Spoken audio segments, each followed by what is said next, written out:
Hello, everybody, and welcome to the newest indoor adventure in the Four Keeps Legacy, Part 5. Today is August 3rd, 2020, and you are loved. And that is a very important message that we like to remind each and every single one of our viewers and listeners at the beginning of each and every single one of these sessions.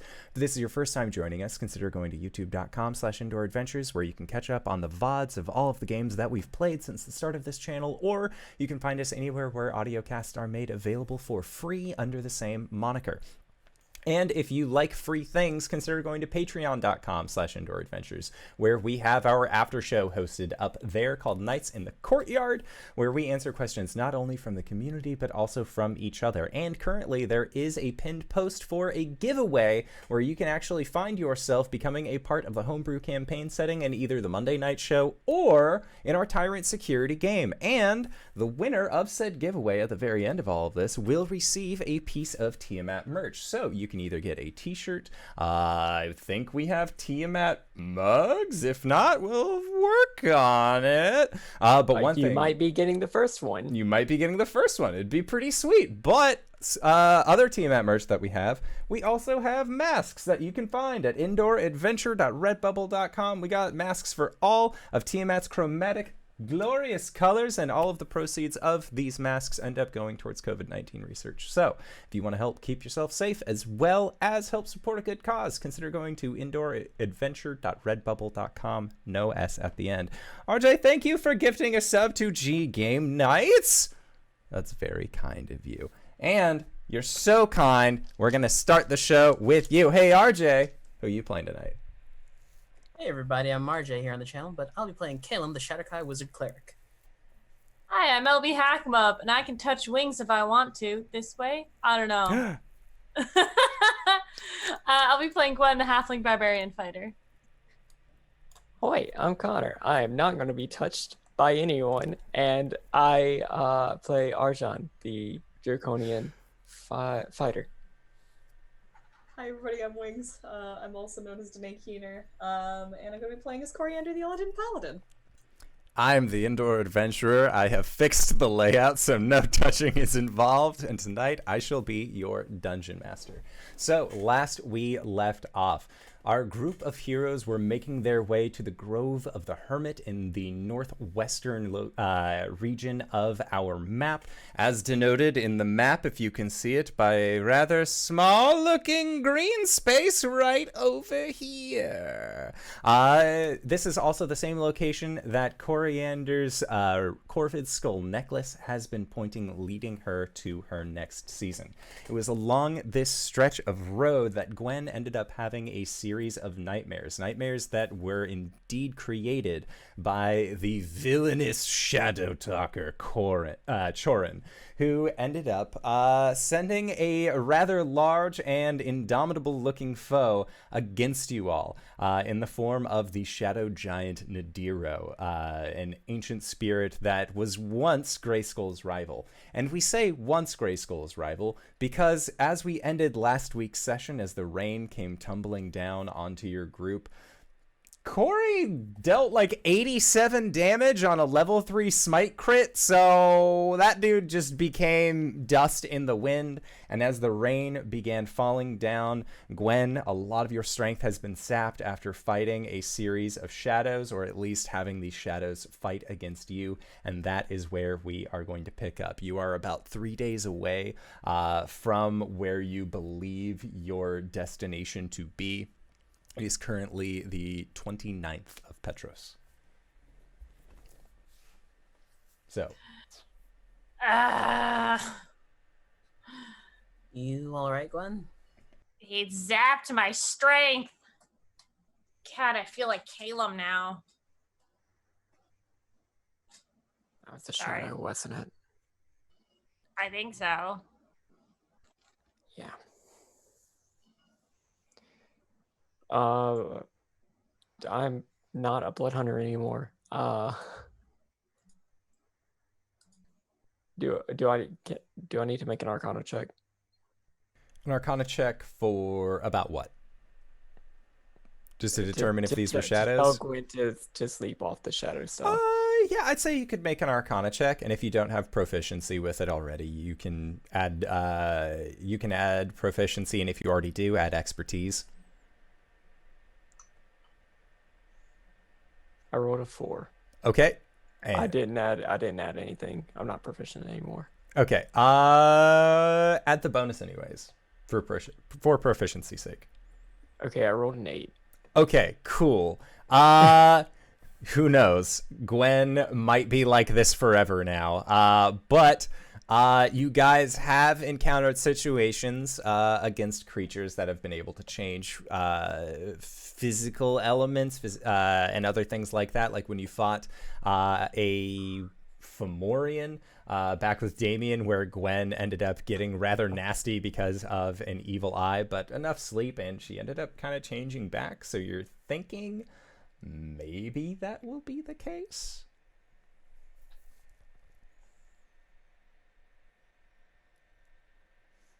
So maybe some sleep.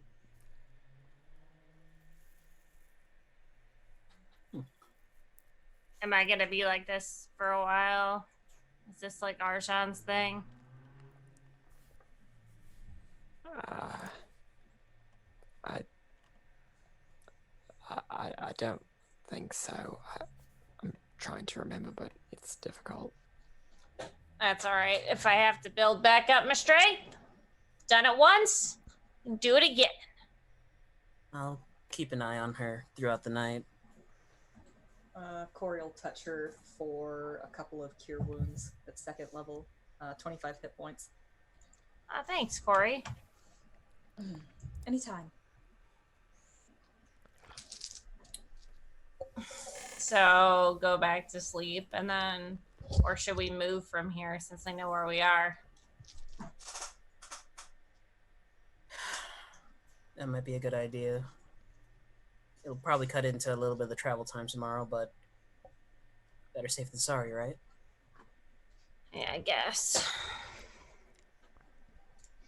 I'm just gonna pop a squat in the caravan. She goes back there and just kind of like sits, starts meditating. I mean, are animals ready to move? Cybra is tired, but like kind of like walking up next to you. She looks like she could pass out at any moment, but y'all have gotten her excited with the sounds of an 18-second combat, so she is like, she's up. Thunderhoof, they did not stir during this entire event. They are used to living in Goliath society. That's pretty standard. Mm-hmm. So we're gonna move Okay. a little bit and then go. Whoever is going to be getting Thunderhoof to move, make a animal handling check. Cool. They sleepy. Big animal. Don't want move. You can do it, Arjhan. 15? Okay. So at 15, you're able to kind of rouse them a little bit, and like there is this like, no, sleeping, but like you're able to get them up and get them to move at least enough for you all to find a dry space. It has started to rain since you had all begin your rest, so now it at least is you're able to find a relatively dry spot that seems like it is under at least tree cover where you would just be getting Do I need to make a check for my horse? Horses are relatively easy creatures to get up and then just sort of like, please move, please. Yeah, they don't want to initially, but they are trained to follow the orders of their rider, and so they will just do what you tell them to. They might like shoot you an eye, like, how dare you disrupt my glorious slumber, but at the end of the day, they'll still move for you.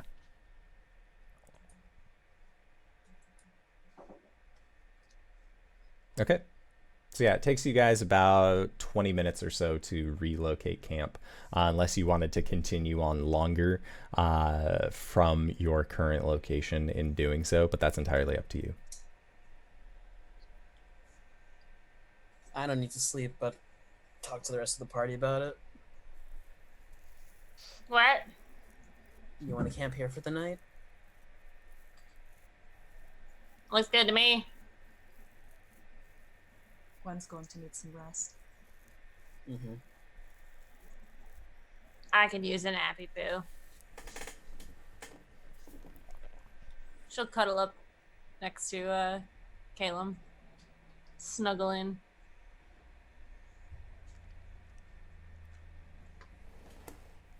Okay.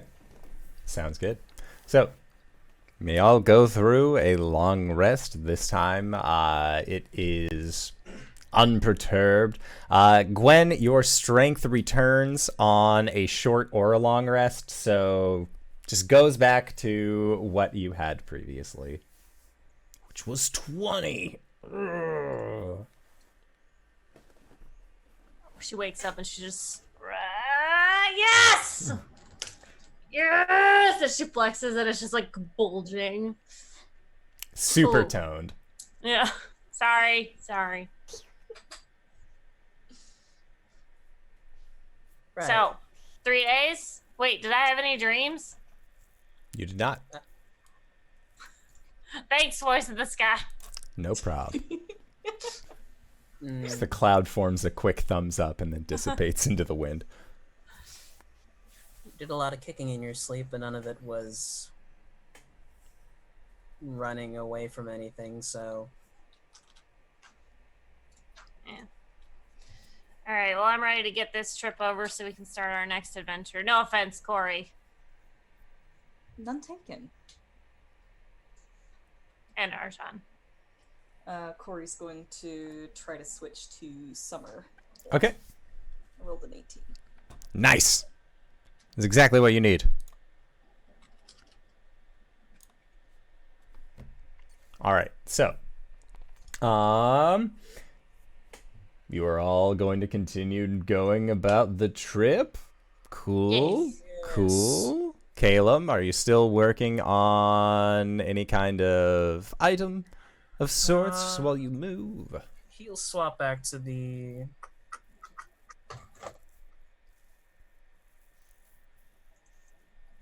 Yeah, he'll swap back to the spear. Okay. Sounds good. And what's your current status on the spear?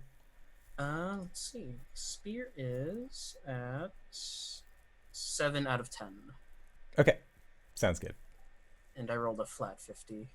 Okay. That is a success. So you're now at 8 out of 10. And that is what your next 8 hours are doing, is just working on magically augmenting this spear. Is there anything else that you all would like to do during this travel time? I have a question for Arjhan and Cori. So I know we fought hags before, but like, what's a mother hag?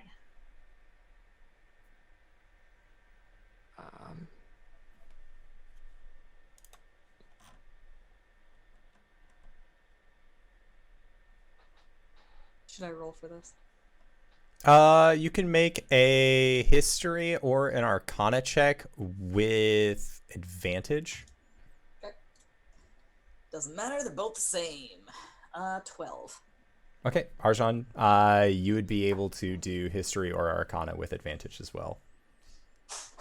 Do history with advantage.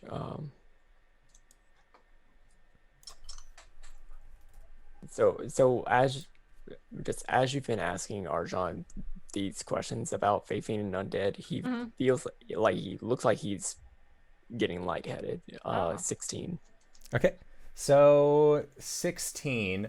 Cori, you know that a mother hag, little self-explanatory. It's a hag that has produced other hag children that have then grown into maturity.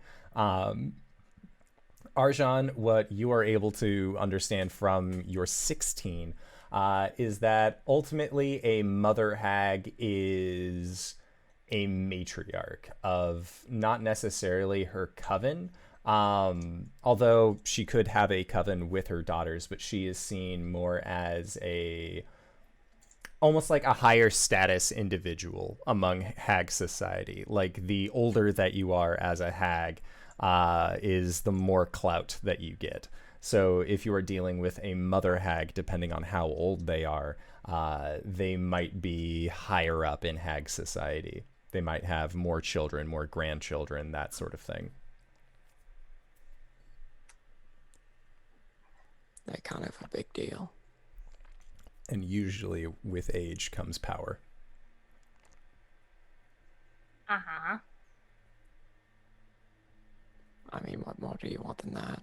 I mean, can they do more than the other ones? Yes. Like, Certainly. more powerful, but like, can they do different things? I mean, usually, I mean, they might have access to more powerful artifacts. They might have access to higher circles of magical influence. Or they might just have more creatures under their thrall. I The mean, longer they've been alive, the more chance that they've had to learn magic. it depends on the individual hag, what their MO is. Based off of our track record, I would say it's not going to be good. Are you okay, Arjhan? You seem like you're a little, like, did you sleep well? No. Well, I mean, besides the I was knots, fucking stabbed. yeah.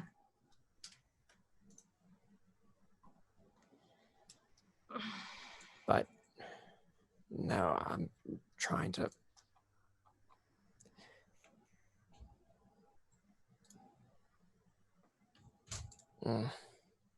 What is it, dude?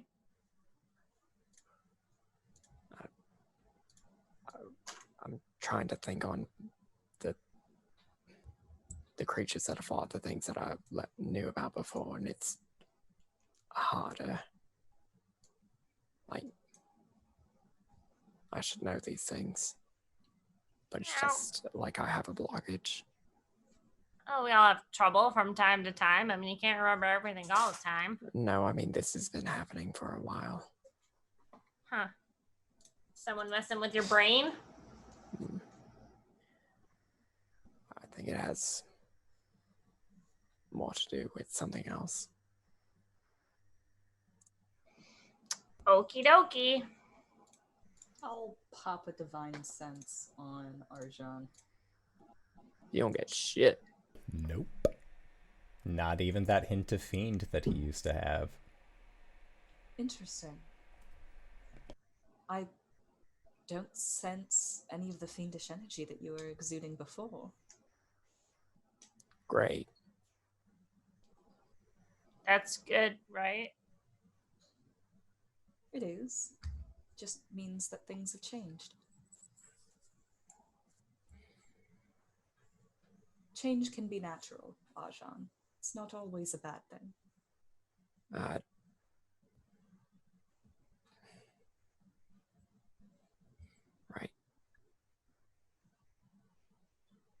She'll pat him and give him a smile.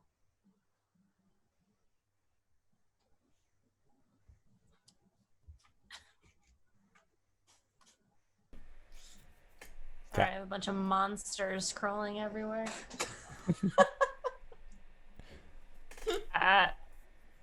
Hey, Arjhan, if this is gonna be too much for you, do you want to break? I mean, we can handle the rookery, the hermitage. I'm not letting y'all go off alone. I know, but I just don't want you to, like, overexert yourself or something. I'll be fine. Okay, will you be like fine, or is this like a girl fine where you're like not actually fine, but you say you're fine because you want us to ask what's wrong? I have no idea what you're talking about. if you're not gonna be fine, we need to know going in. I have no idea if I'm going to be fine or not, but I'm going to go along with you. Solid. Okay. Well, we got 3 more days. We have an indeterminate number of days. There's a couple days left. So let's get on the road. Everyone, grab your pocket bacon. You guys have been on the road for several hours at this point. Shit! When does this happen? Why does it always happen to me? We moved you into the cart when you were still sleeping, so...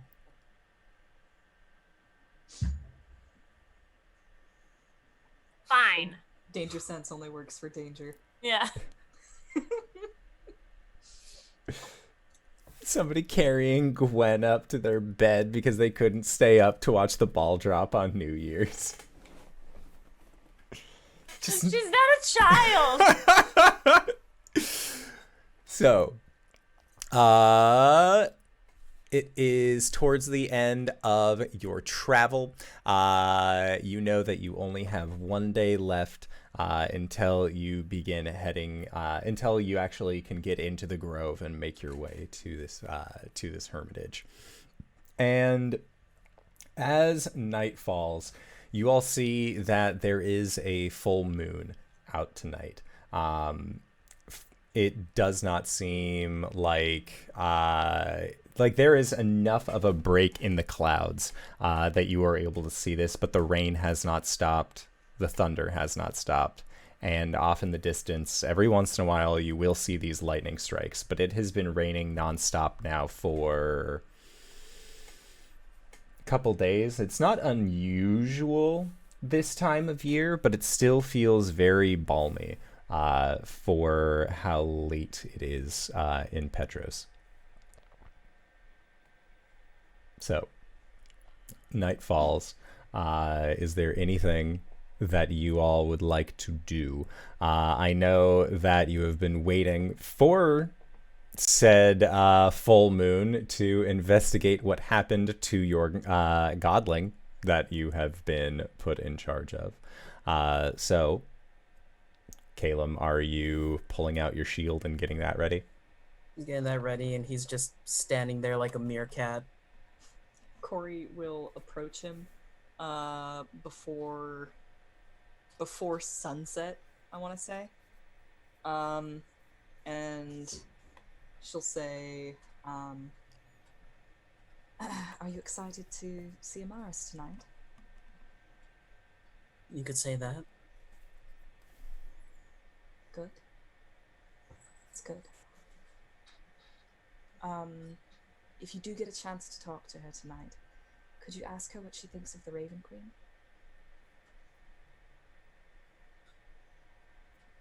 Any particular reason? I've been thinking a lot about her lately. And it isn't right for us to decide that she shouldn't see her mother.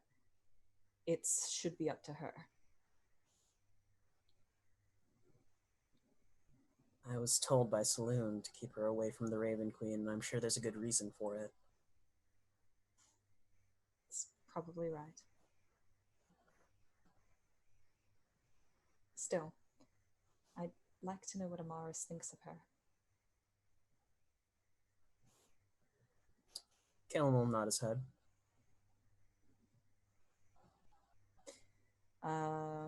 Cori will nod and start to leave. I won't be able to help with any rituals tonight. All right. But I should see you in the morning. If you're heading out, be safe. I'm always as careful as I can be. He'll give her a look, like, really? She'll smile sheepishly and shrug.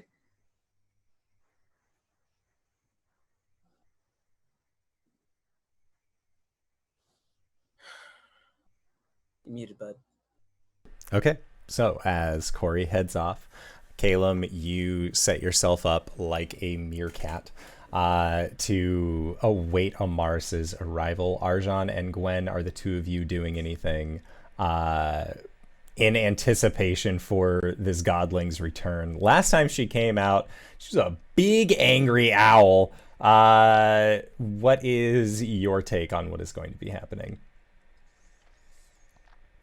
Gwen is sitting next to, well, she's sitting behind Caelum, like maybe 10 feet away, like giving him his space, but still available to kick ass if she has to. Just cleaning his crossbow. Okay. So, Caelum, as you hold up the shield under moonlight, you see the dark shine that the symbol of Shar once held on your shield just seems to wash away. And from it, it begins to glow. And out of that glowing, you see manifests a child-sized individual wearing what looks to be a rather tattered robe at this point, with a hood that has two little horns that come up from the top, but not like tiefling horns, but more like owl ears on a kigurumi kind of thing. Her sleeves cover her hands, and she isn't wearing shoes, but you can actually see that there is a mess of red hair that seems to actually come out of the hood as well. You can't see her face directly, but she is much more physical than the last time that you were able to see her. And as she arrives in this moonlit glow, she immediately just falls down to her knees. Caelum will rush forward, try and scoop her up. And she will, she'll take your arms and just kind of steady herself, pulling herself up closer to you. And you hear in a small, broken voice say, "I'm so glad you're safe." It's mostly in part thanks to you. And she just rubs her head into your chest, and she says, "Did you find it? Did they take it from you?"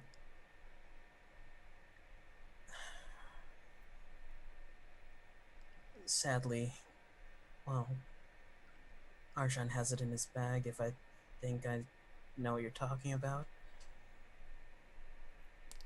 She nods and says, and she looks over towards where Gwen and Arjhan are sitting, and she says, "I'm sorry for attacking you." That's chill, most people do. You kept our boy safe. That's all I care about.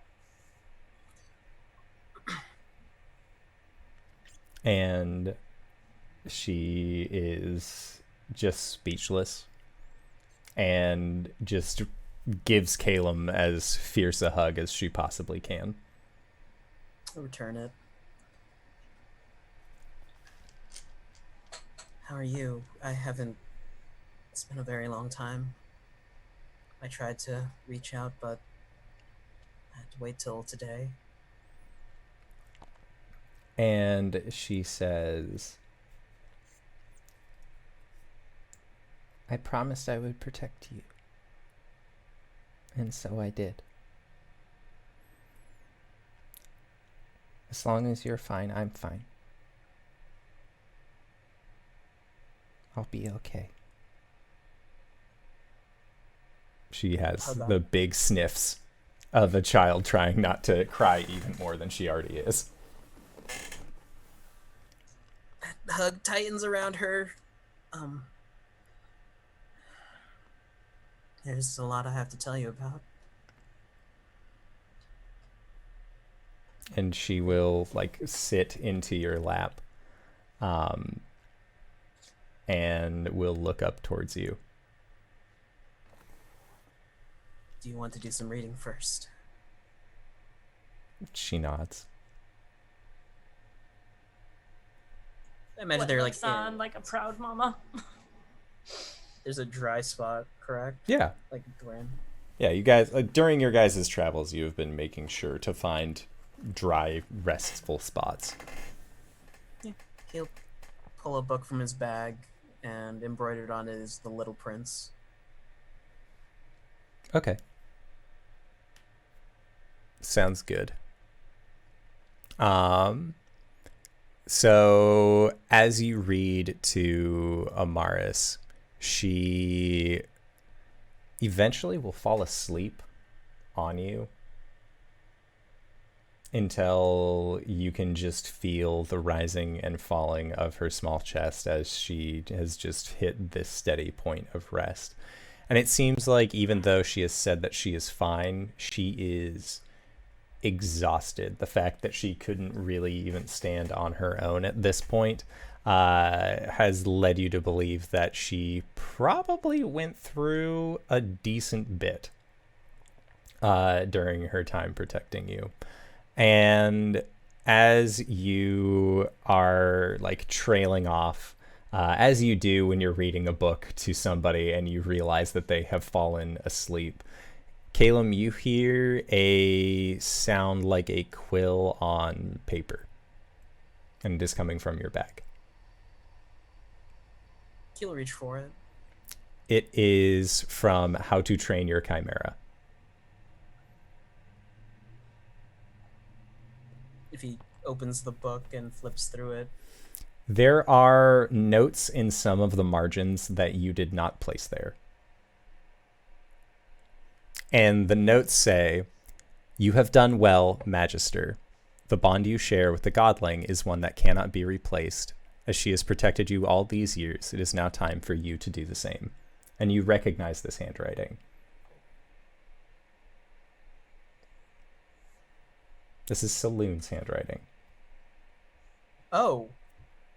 Okay. Yes.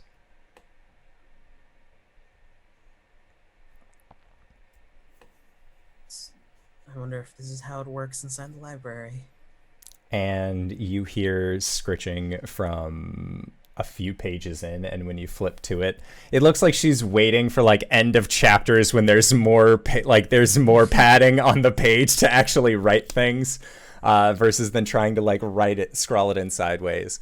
And it says, "I am not so foolish that I would allow myself to be taken when there were so many places to easily hide.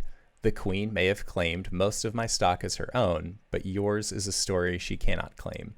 She must not, Magister."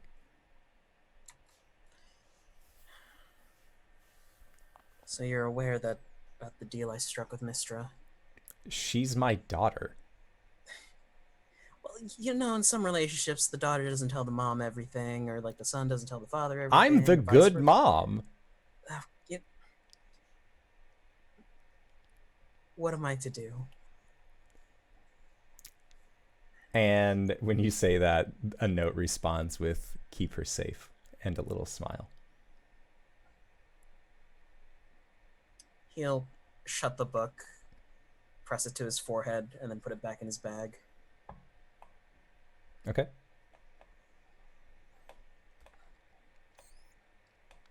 And it is around that time that it's getting towards the end of the evening that Amaris starts to stir once again. And dawn is going to be coming shortly. Is there anything that you would like to say to her, ask of her before she goes back into the shield? Cori wanted me to ask you what your thoughts on the Raven Queen are. And Amaris stops and looks towards you, like her head just shoots towards you. And she says, "She's going to try and hurt us again. Don't let her come near me. She wants to take me away from you." No, I I won't let that happen. And she gives you a very big squeeze and just kind of like hides her head against your chest. Before she vanishes, Caelum will kiss the top of her forehead. Okay. And when you open your eyes from this very, very tender head kiss, she has just faded back into the shield. While she is still out and about, though, Gwen, is there anything that you would like to do to interact with Arjhan? Same question. I think Gwen will just give her one of those knowing, like, good job, kid, nods. That's it. Okay. Arjhan is mostly just standing by to make sure that the little nuke that we've been carrying around isn't about to go off. It looks like they have cooled down. They are no longer going critical mass. Am I talking about her? We'll never know. Who's to say? Why the gods have all those feathers? So, Cori, you went off into the night to avoid communicating / being around Amaris. Is there anything in particular that you wanted to do while you were off on your own? It was raining, right? It was.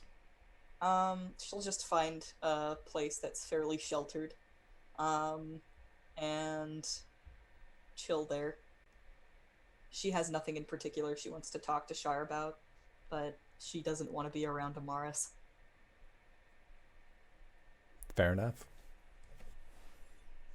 All right, so it is then the dawn of the next day, and you are, as you are all getting ready, you know that it's going to be about a day's travel to the edge of this woods, where this grove is, and then it will be, you're guessing, a little bit more time to actually go through the woods and get to this place where you believe the grove of the Hermit actually is.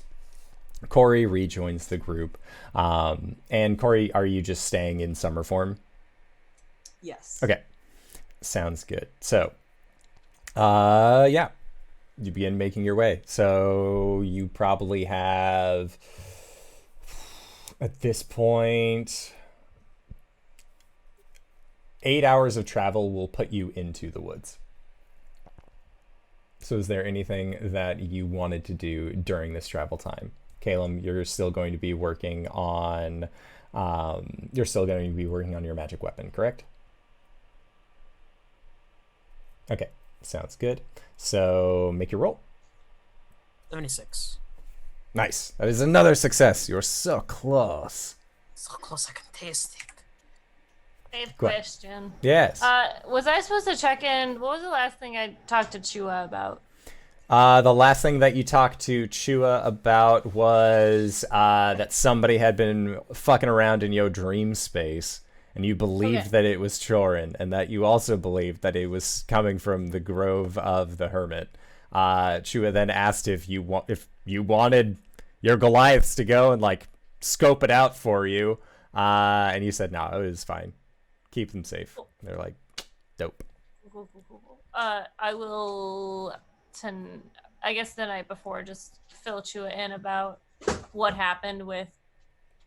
Can we not destroy everything, please? With Wrong group for Hero that, S. homie. Yeah, right. And with Nadiro and stuff. Okay. Just a quick update. Unless she has any words of wisdom. The only words of wisdom that she has is for you to be careful. As it seems like Chorin wasn't particularly strong when you fought him previously, but the fact that he is manifesting ghostly giants and shadows and all of these other, and is capable of doing all of these other things, that it seems like he has found a means of increasing his own strength. Is there a way Is there anything that I should do specifically when fighting him? I mean, like, I pretty much just hit things, and that's what I do, but, like, I've never fought a necromancer before, so I don't know. And she says, if you encounter something that is capable of controlling the undead, get rid of the controller. The undead will follow suit. Another small question. Am I a necromancer? And Chua, like, looks at you. Not really. That's what I said, but people keep saying I'm a necromancer. Have you ever summoned anyone from the dead? Well, I mean, I summon, like, Grayskull. You channel Grayskull. You do not Right. summon them. They have no Right. physical form. You aren't going around finding bones, setting them up, and then body. Yeah, right. I told you about Salamine, right? She nods. Okay, cool. It's hard to keep track. It's been a long time.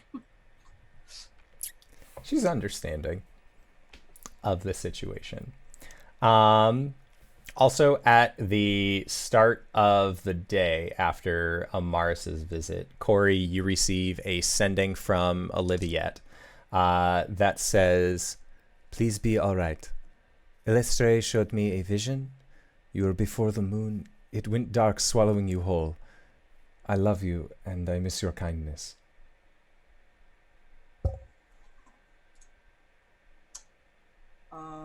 I think there's a long pause while Cori thinks very carefully about how she responds.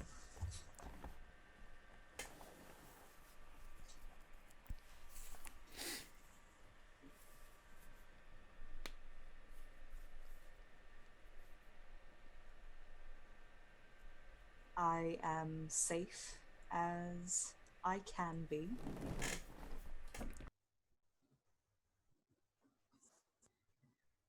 We both knew the dangers I'm facing. I'll be careful. I love you. Okay. Sounds good. So, then that again is happening as you are making your way towards these woods. And when you are getting close, you actually see that this is while it is called the Grove of the Hermit, this section of wood looks like it is at least several days in terms of, like, from one side to the other. It is actually a large section. It isn't a true forest, as it is kind of centralized, but it is still massive in its design. And as you are entering near it, yeah, Caelum? Okay. Just raising a finger. Sounds good. Again, heavily raining, and it doesn't seem like it is going to stop anytime soon, or at least it doesn't feel like it's going to stop anytime soon, but it is still hot and just kind of wet at the same time. Humidity levels are off the charts with how hot it is, so it's just kind of like living in hell. But as you get to the edge of the forest, there is almost like a layer of fog across the woods, but instead of a fogged moisture, you can just hear what sounds like a voice, a series of voices just whispering. And it's incomprehensible. That's ominous.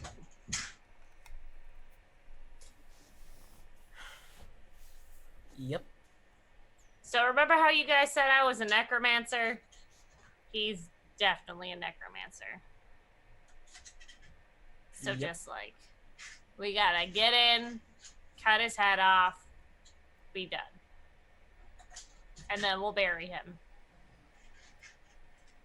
You don't have to tell me twice. I mean, if it was a little drier, I would suggest burning it, but the forest, not the necromancer. Cori, are you okay going up against the guy who is responsible for your appendage? The dude who disarmed her? Stop. Cori gives Gwen a very serious look, and then she gives her a wicked smile. She's Summer Cori. Right, fuck yeah, let's go. Amaris doesn't want to go to Raven Queen. What? Amaris doesn't want to go to the Raven Queen. To Cori, just real quick. Oh. Good to know.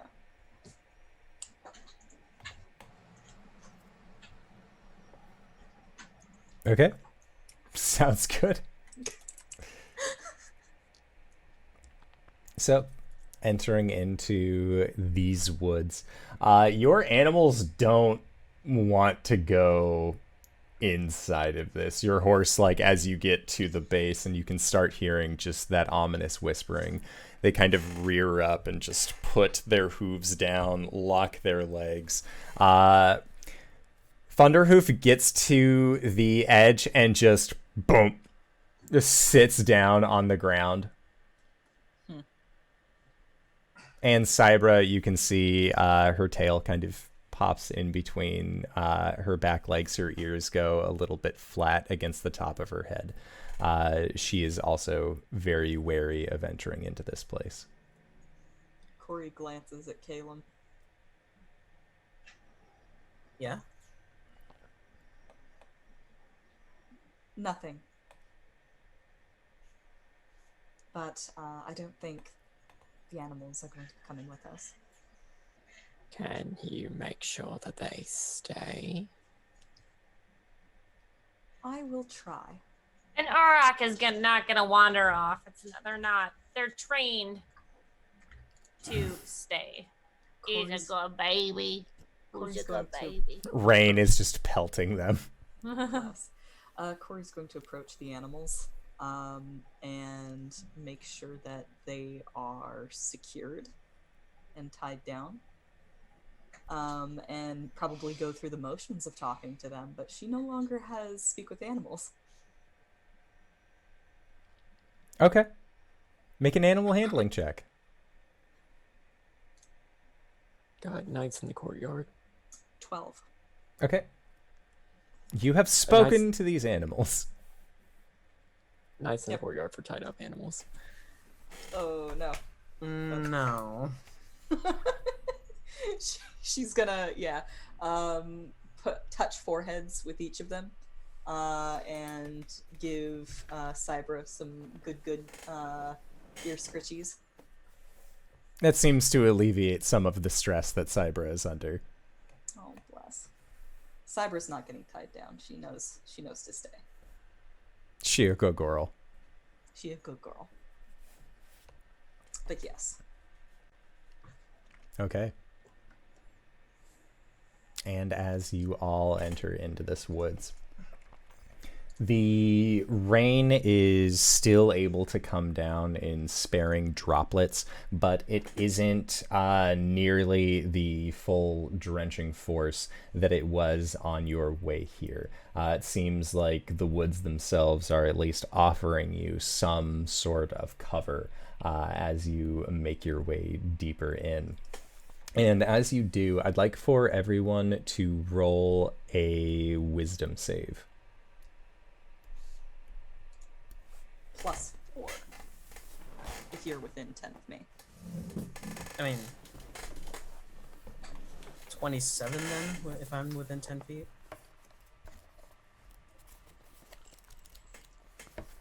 22 for me. Okay. 24. Woo! 27. Womp womp womp. Natural 20. Plus whatever Cori has. Oh.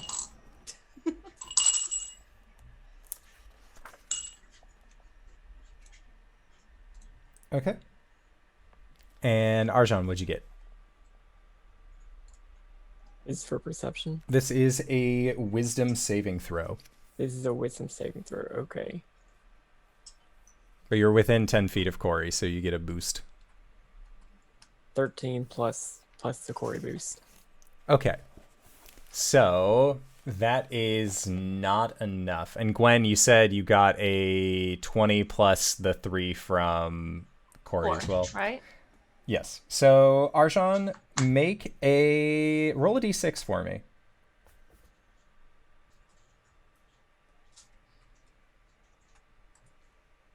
Don't like that. 2. A 2. You perceive, you gain the following flaw as an aspect of madness for, we'll find out.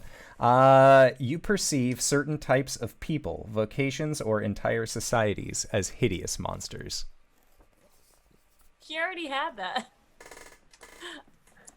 Okay. Is this a specific vocation of people? It is non. Am I just like really afraid of realtors now?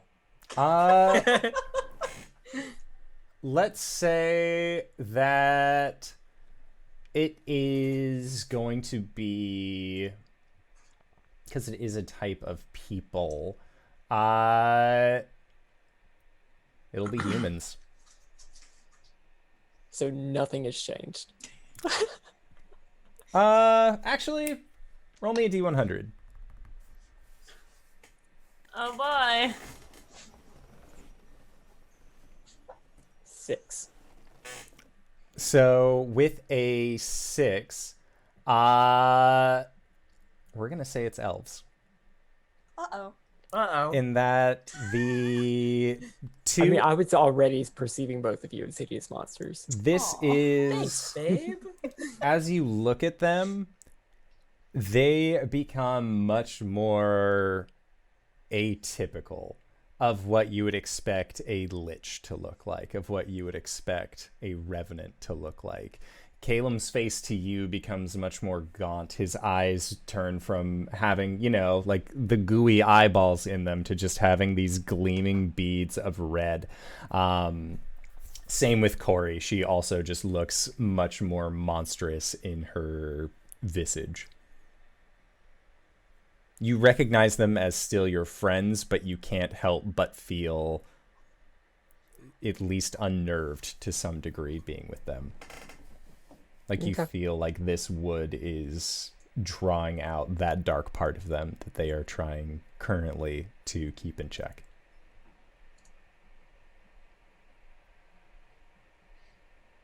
Cool. Yeah! He doesn't mention this at all. Why would he? I feel like that's tracks. something you'd keep to yourself. Guys, can I take this ring off? What ring? The ring that helps me sleep. I really want to put my gauntlets back on. You should have done that when you woke up. Fuck. We can say that you did it when you woke up. You only need to do that when you go almost to sleep. I can speak.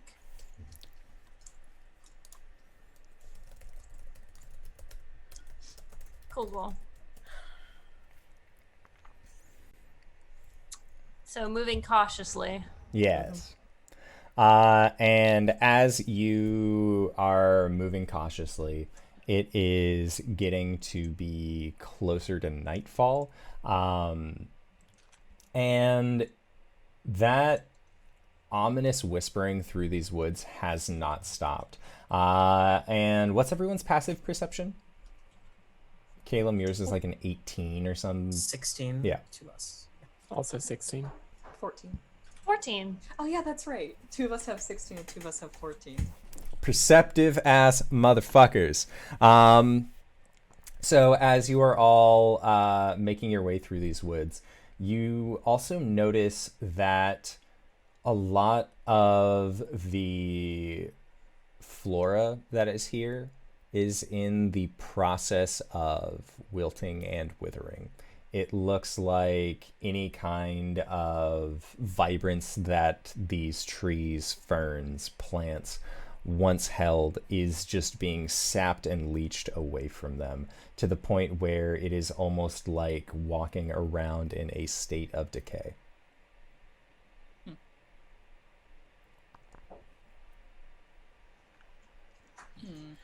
Could Boy, I hate this.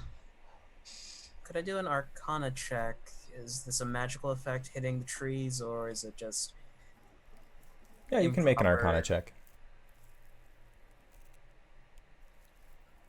17? With a 17, this definitely radiates a spell-like effect. You feel like there is magic at work here. Don't like that at all.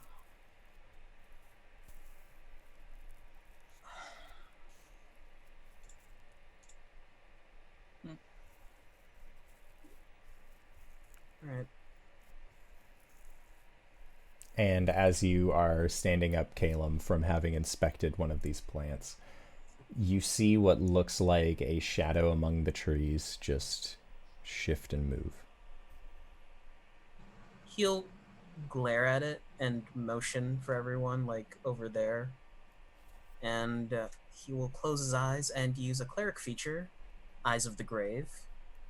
As an action, you know the location of any undead within 60 feet of you that isn't behind total cover and that isn't protected from divination magic until I end my next turn, and then I can use it twice. Motherfucker's doing a divine sense over here. You do not sense any undead.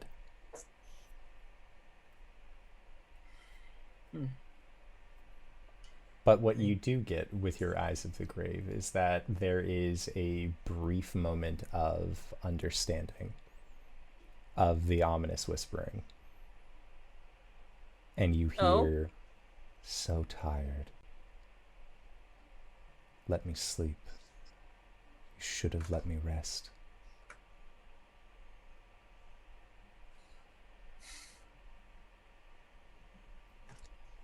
You okay? Well, whatever's out there is either protected from divination magic or isn't undead. And I heard the voices. What they're really saying. What do they say? So tired. You should have let me sleep. I need rest. It's creepy as fuck. Should I sneak up on the thing that is over there? She points. I don't know if it's wise to just go jumping at shadows. Fair. Don't stray Stick from together. the group. Alright, cool. Come now, into the woods without delay. All right. And as you further your way into the woods, Arjhan and Caelum, the two of you hear what sounds almost like wings off in the distance. Yeah, but what's she saying? Saying, "Hi guys! Hi! Danae Keener of DanaeKeener.com. I do a lot of nerdy things related to art and this channel." It's just getting more distant. Is it getting closer, or is it... It does seem like it gets closer for a brief second, and then it stops. Caelum will look over to Arjhan and nod his head and, like, yeah, there's something out there. Why is it always bad things that find us? Why don't we have more friends that can come to us in our time of need? I lost that feature when I hit 5th level. What? Stop it! You're hurting Arjhan! Also, Gwen, stage whisper, please. I am stage whispering! You told you it's very hard to whisper as Gwen.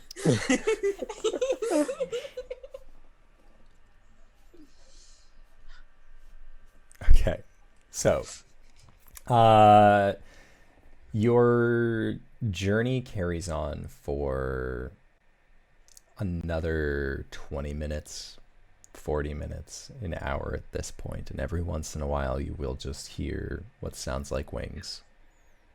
The whispering continues. You see these shadows that are just moving along the tree line, just almost out of your vision. Like when you think that you just see a shape moving, but you can't ever track it. Until, as you are walking, the voices stop.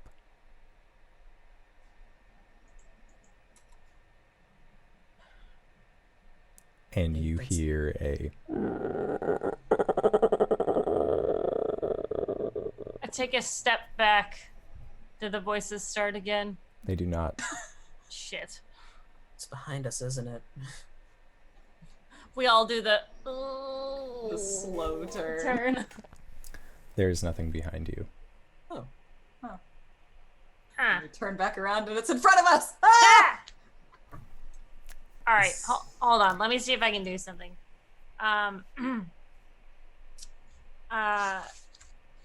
Who do I want? Salamarn. I'm gonna summon Salamarn. Let's see, 30 feet. Thank you, anonymous gifter. What? An anonymous gifter has given Phoenix Vic a gift sub. Thank you. Yes. I don't have a sound maker nearby, so wow! Hold on. I got it. Cori. Yay! They don't talk on command. I'm gonna manifest my echo 15 feet away from me in the air, and then I'm gonna make her move 30 feet. Oh wait, let me see how far she can get from me. I think they can get up to 30 feet in any direction. So so she can be up to 30 feet away from me. I'm gonna try and get her. Does that get her to the top of the tree line? It's not the top of the tree line because a 30-foot tall tree is not actually like that big, all things considered, in tree size. But as you do, she rises up, and there is a shadow that just seems to leap through that tree line, and Salamarn disappears. What was it? Always up. It's always up. I don't know. I wasn't exactly expecting anything to go wrong up there. And that is when you hear the voices starting. Oh shit.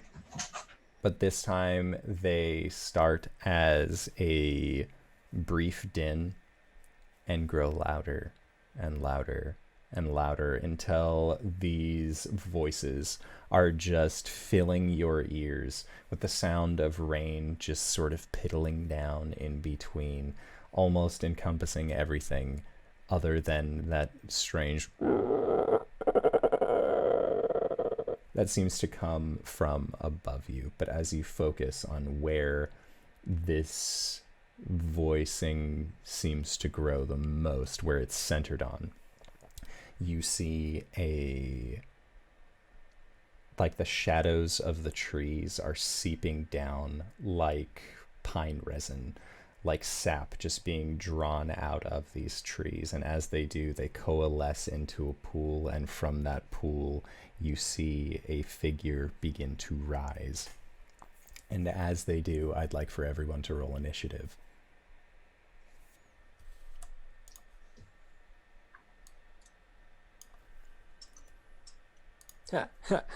Natural 1. 5. I also got a 5. I got a 3. I've got a +4 to Dex. I rolled 2 2s, guys. I got a 3. Hey Steven, remember when I said I used up all my luck? All right, so let's go over this. The Four Keeps initiative is a 5, a 3, a 2, and a 5. Nice. So Arjhan, you rolled a natural 1 and you're going first out of all of us. So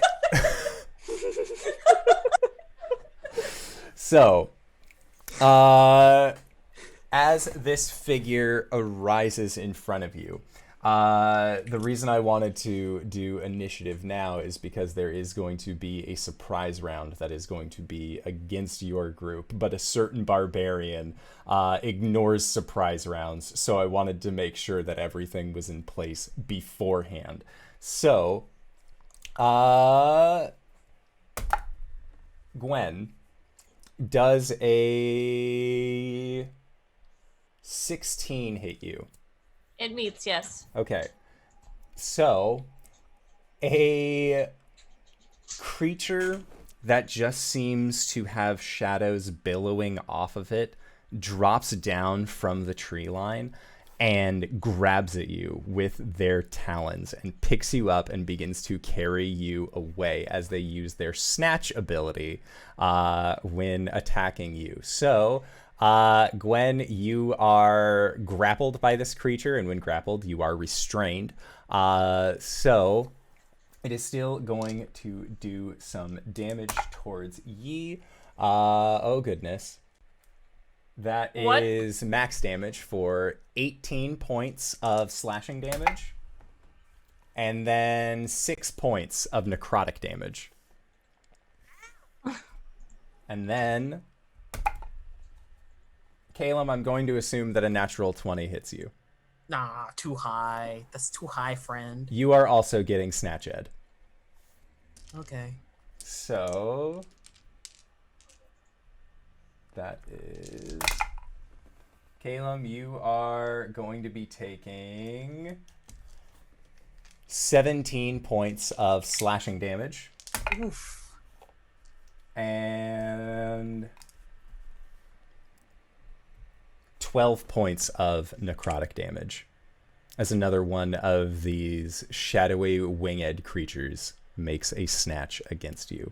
And Arjhan and Cori, as these two winged beasts grab your two friends from right beside you, you see a creature of pure shadow, large in size, with these wicked horns coming from its side, a staff in one hand, and with its other hand you see it curl down into the shadows beneath it, and more of this deep sap is being drawn and carried away from the foliage around it as you watch as it summons forth 4 shadows.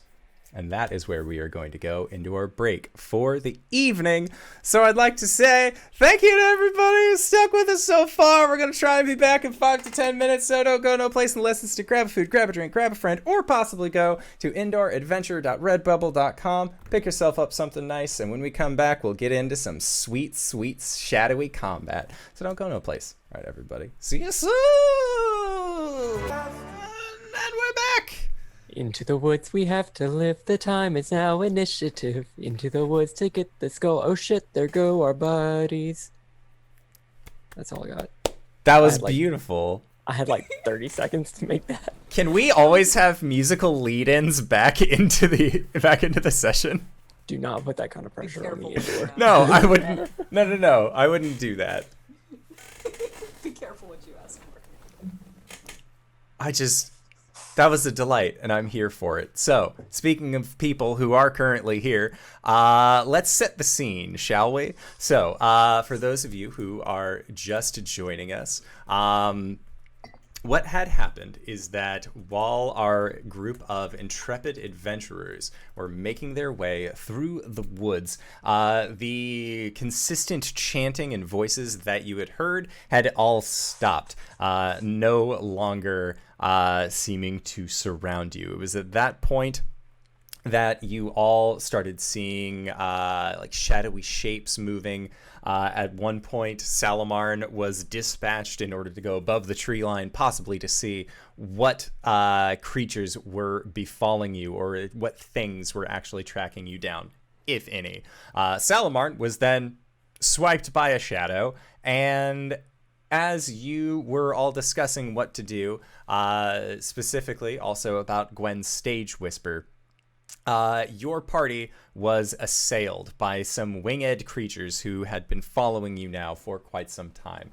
It was at that point that one came down from the left, grabbed Gwen and continued going left, and the other came from the right-hand side, grabbed Caelum, and also began ascending to the right. So your party members are not flying away in the same direction. They are both going different ways. Gwen, or Cori and Arjhan, the two of you remaining on the ground, saw this wicked pine sap drip out of all of the surrounding foliage and then morph into a shadowed form that then raised its hand and in itself created more shadows around your party. Now, that was the end of those three creatures. So, Gwen, you have barbarian things that you can do. Like, you can't be surprised. Is that it? Or, like, you can rage during a surprise, before a surprise round starts? If I rage, hold on.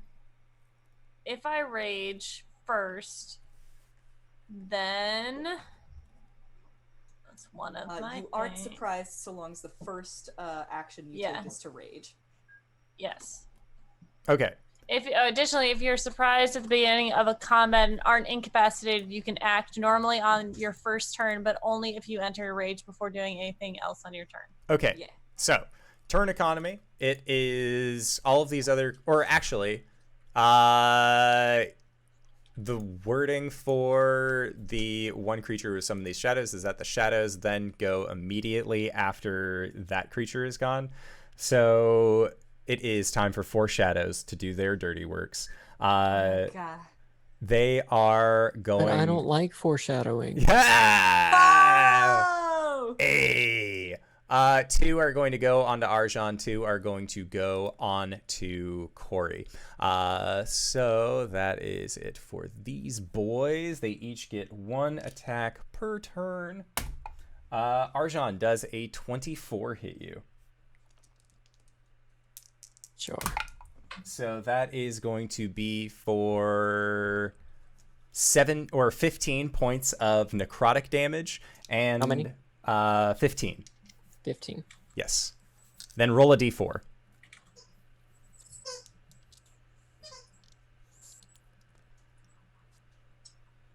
One.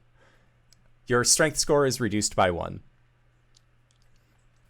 Second attack on you, Arjhan, does a 14 or a 15 hit. Oh. Okay. Sounds good. Next up, Cori. There are 2 that are on you. That doesn't hit you. But a natural 20 will.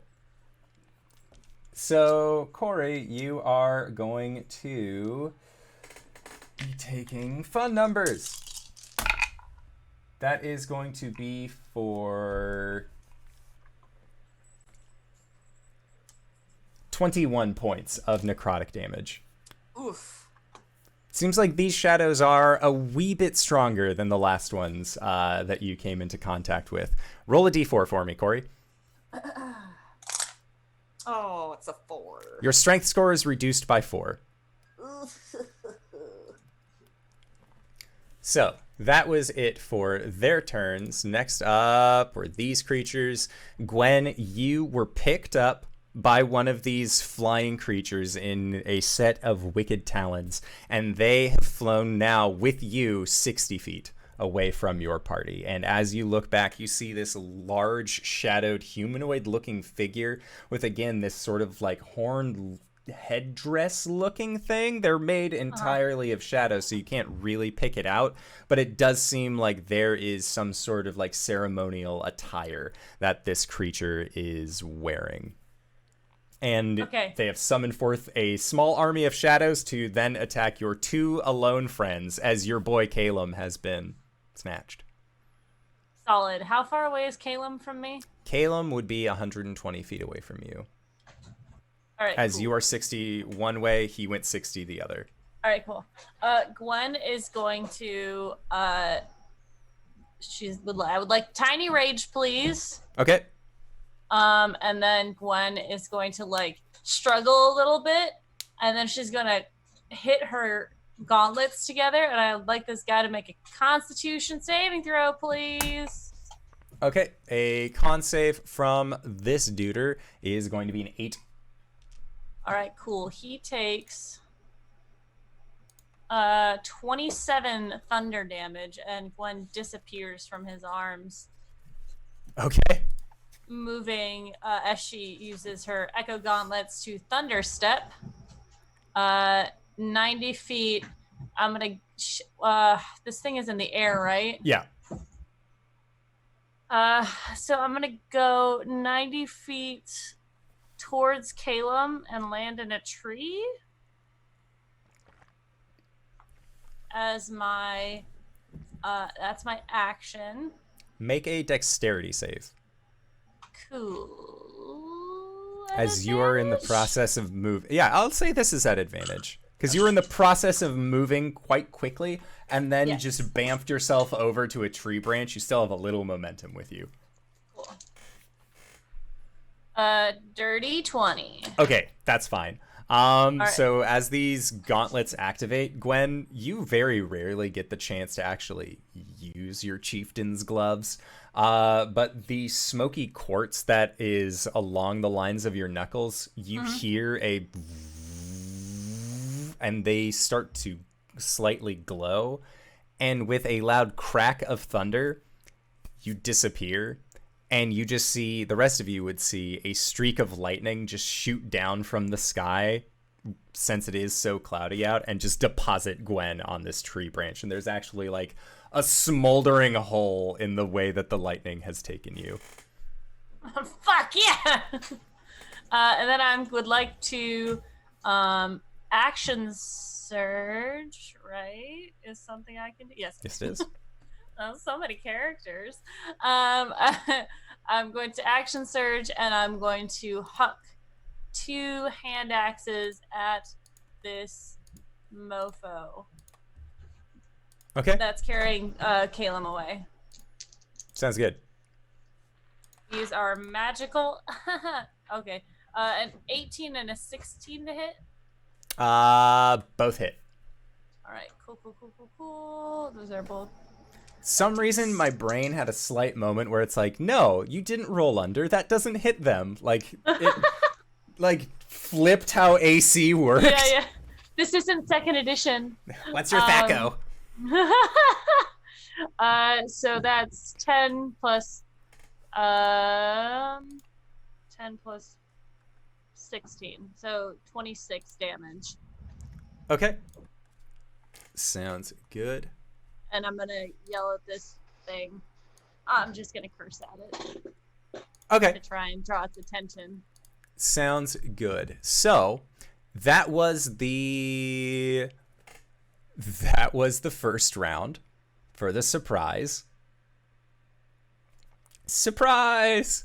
So first up is going to be the large individual that is standing with Cori and Arjhan, and they are going to approach you, and they have this large staff in their hand, and they are going to point towards you, Arjhan, and I need you to make a wisdom save.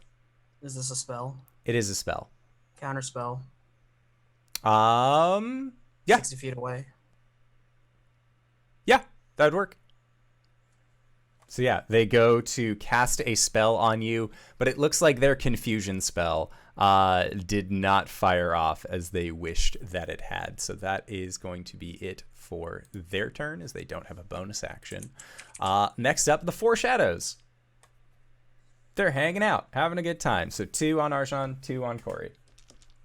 So Arjhan, does an 11 hit you? No. Okay. What about a 26? Yep. Okay. That is 16 points of necrotic damage. All right. Roll a d4.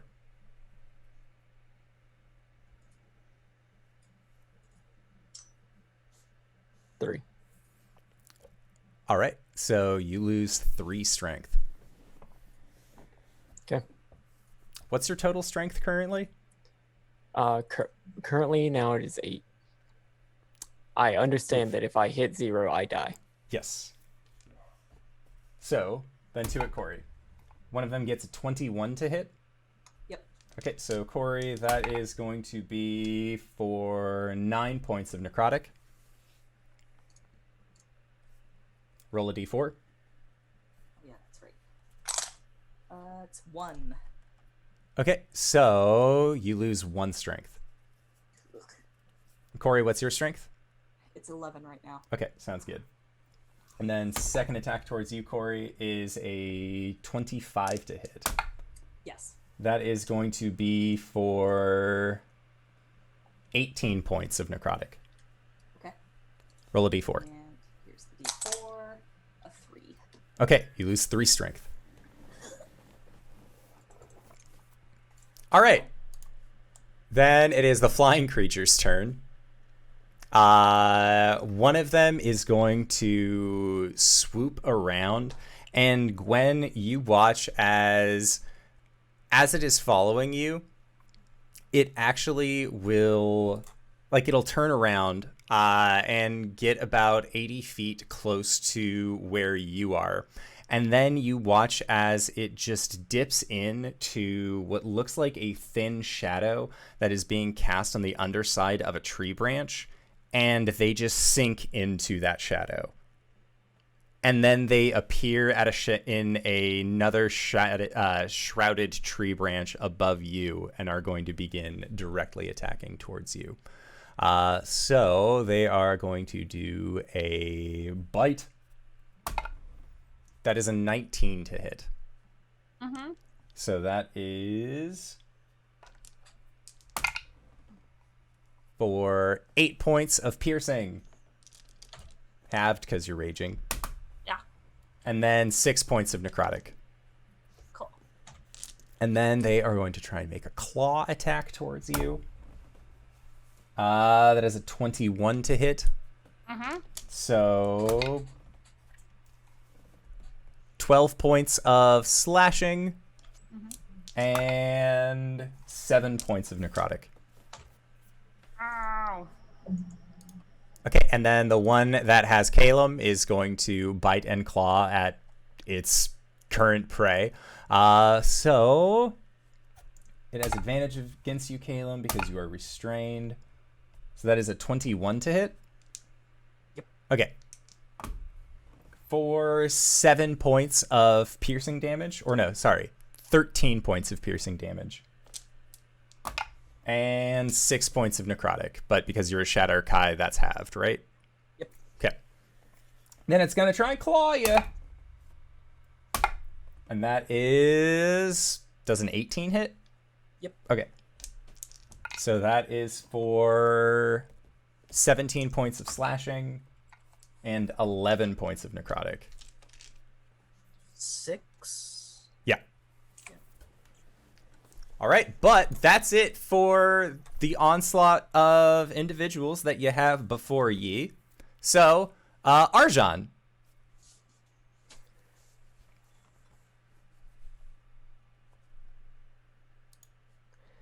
Can you describe the situation one more time? There are 4 shadows, 2 on you, 2 on Cori, and then 1 large individual with this cane. Then there are 2 flying creatures that had both picked up Gwen and Caelum that are now both located on your right-hand side, 60 feet away from where you are.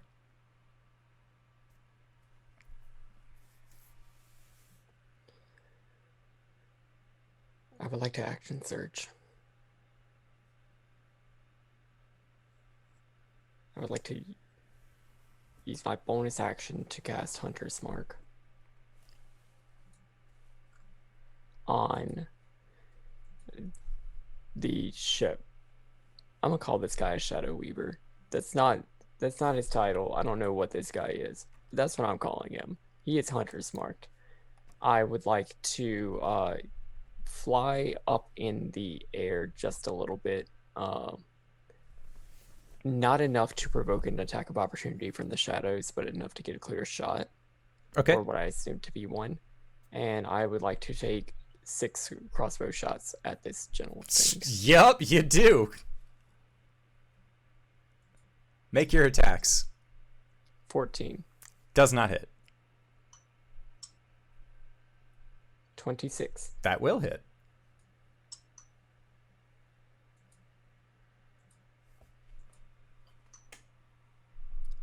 Uh, 16 points of force damage. Okay. Sounds good. 17. 17 does not hit. Natural 20 will. Oh, that'll for sure hit.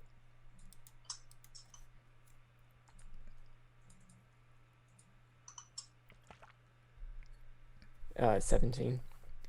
17 does not hit. No. 17 points. Oh, of 17 force points. damage. Okay, yeah.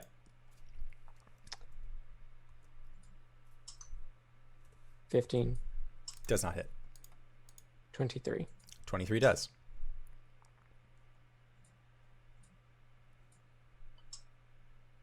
$20 points of damage. Ooh. Okay. This thing is looking significantly weaker than when you last looked at it less than 6 seconds ago.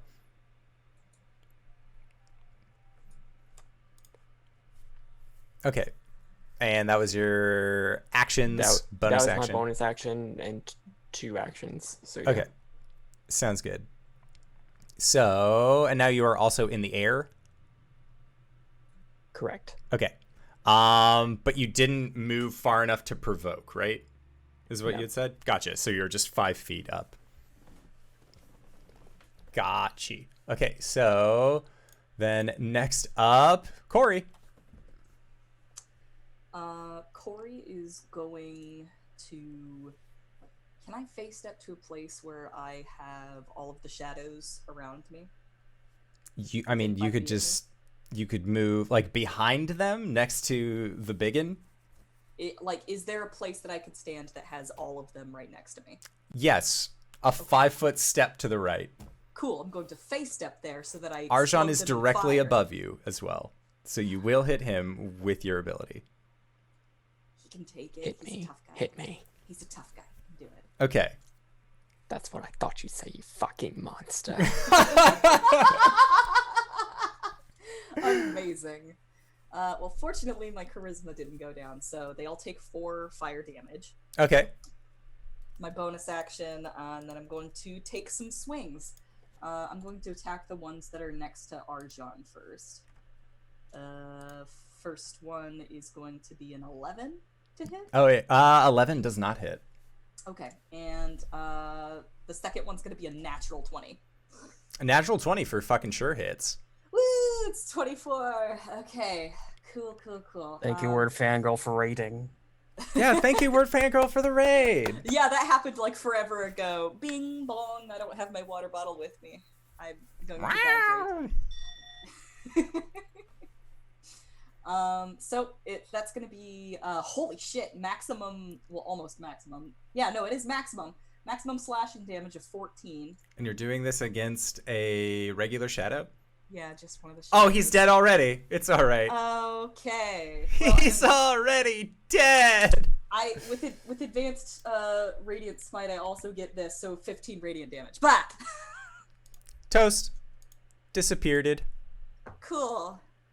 There's still 3 of them left. There are. Cori's going to menace them,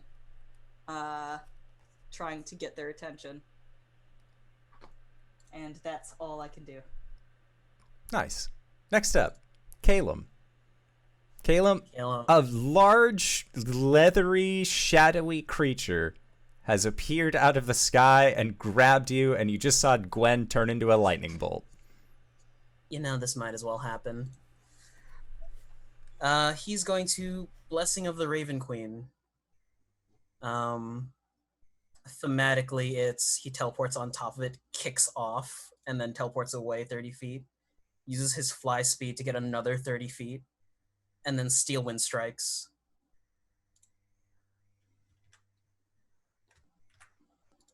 Which is 30 feet. You're muted, buddy. Can't hear you. Sorry. So your steel wind striking the 3 remaining shadows and the biggin. And the biggin? All right. Yeah. Leaving Gwen with both of the flyers. Got it. Hey, once Arjhan gets a clear shot at the flyers, they're dead, so... first hit is a... 18 on one. Okay. An 18 for sure hits. 37 force damage. Well, these shadows were not very big. The second shadow is a 19 for... You're looking for a 10. Oh, 33. Yeah, okay. it's dead. Third shadow is a 12. A 12 just hits. Oh. 26. Dead. And then the biggin for a 20 dirty. That'll hit. Cool. Takes, that's a lot of 10s. 46 points of force damage. Okay. Sounds It's good. the scene out of 300 with the slow-mos and the spear. Hell yeah. And he will park himself next to the biggin. All right. And Gwen, it is now your turn. You are raging. And there are 2 of these large, shadowy flying creatures that have perched themselves next to you. You saw Caelum just leave. Like, Yeah, he's safe yeah. now.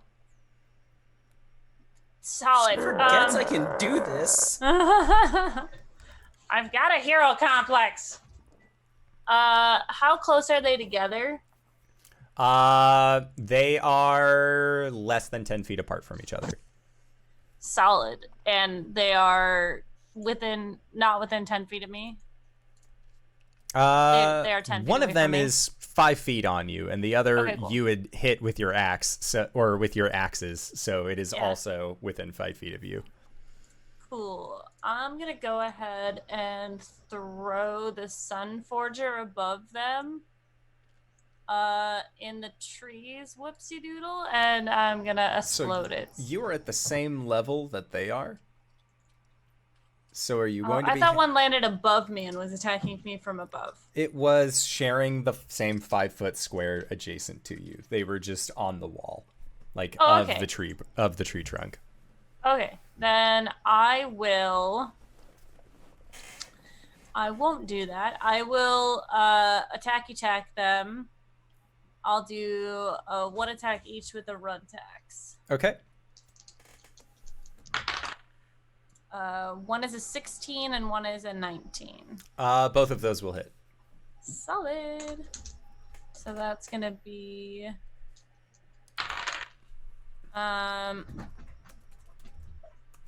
12 damage on one, the one that's within 5 feet of me, or that's right up on me.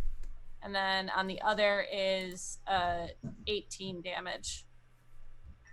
Okay. Gotcha. And I will use my bonus action to manifest an echo on top of one of them. I'll bring out Gray Skull this time and pop him on top of the one that I did more damage to. Okay. Sounds good. So next up is the creature. The large creature with the hornies. Horns. That's, yep. That is, sometimes you say things just off, it's fine. They are going to rear up with their staff, and they are going to strike down. They're going to strike down towards Caelum, seeing as how you just showed up and you have a rather striking visage about you, as well as you did a sizable amount of damage and it not happy. So that is a natural 20 for this creature. They are wielding their staff in both hands. So that is a number. Let's find out together, shall we? 8 points of bludgeoning. What a silly critical that was. Except then I get to roll some other dice. Sure. Thankfully, I'm in Raven form, so that's reduced. Are you resistant to psychic damage? All damage Nice. in Raven form. So that is gone forever. That is 22 points of psychic damage. That's exactly enough. Caelum's down. And they are going to... Oh, thank you for the follow, Sparrow Hawkins!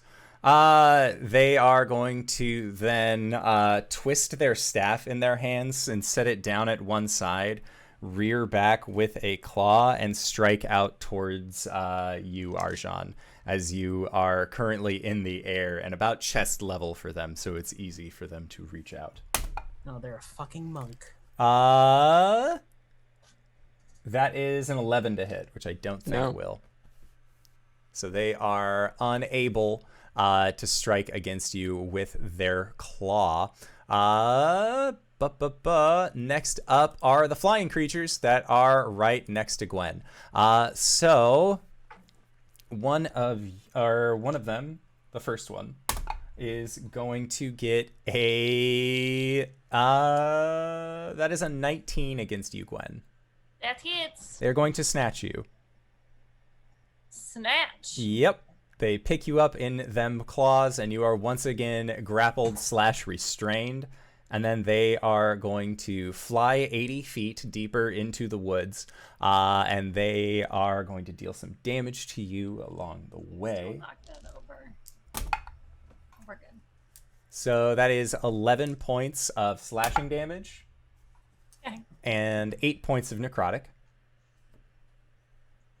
And then the second one... Wait, which one is this? This is the first one. The one I hit first? This would be the one you hit second. That's the one that grabbed me? Yeah. Okay. The one I hit first has to... Because I'm wearing the Echo Shard gauntlets. They take booming blade damage, yeah? They do take booming damage, yep. So they will take a d8. It's 1d8, yeah. That is a 1. Yay! Yay. And they are then going to follow after their companion, and they are going to make biting and clawing attacks against you. Because you are restrained, they will have advantage on the attack. Cool. So that is a 28 to hit. No. Okay, for... Where is... What are you doing? My best. That is for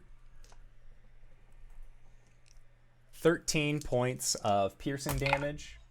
Okay. And 7 points of necrotic. Then they are going to attack you with their claws for a 27 to hit. And that is going to be for 11 points of slashing damage and 8 points of necrotic. Oh, boy. And they are currently in the process of just flying off with you. Cool. All right, so then next up, Arjhan. Arjhan, you have just seen Gwen get grabbied and then taken deeper into the woods. Can I still see what snatched her? Make a perception check.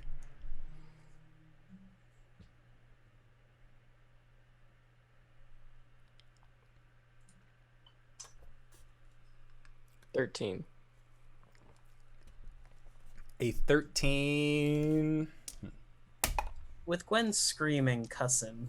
They will have disadvantage. Yeah, you see them. With a 13, and because Gwen is hooping and hollering. If I take a shot, does it have cover? It would have partial cover. So it would get +2 to its AC.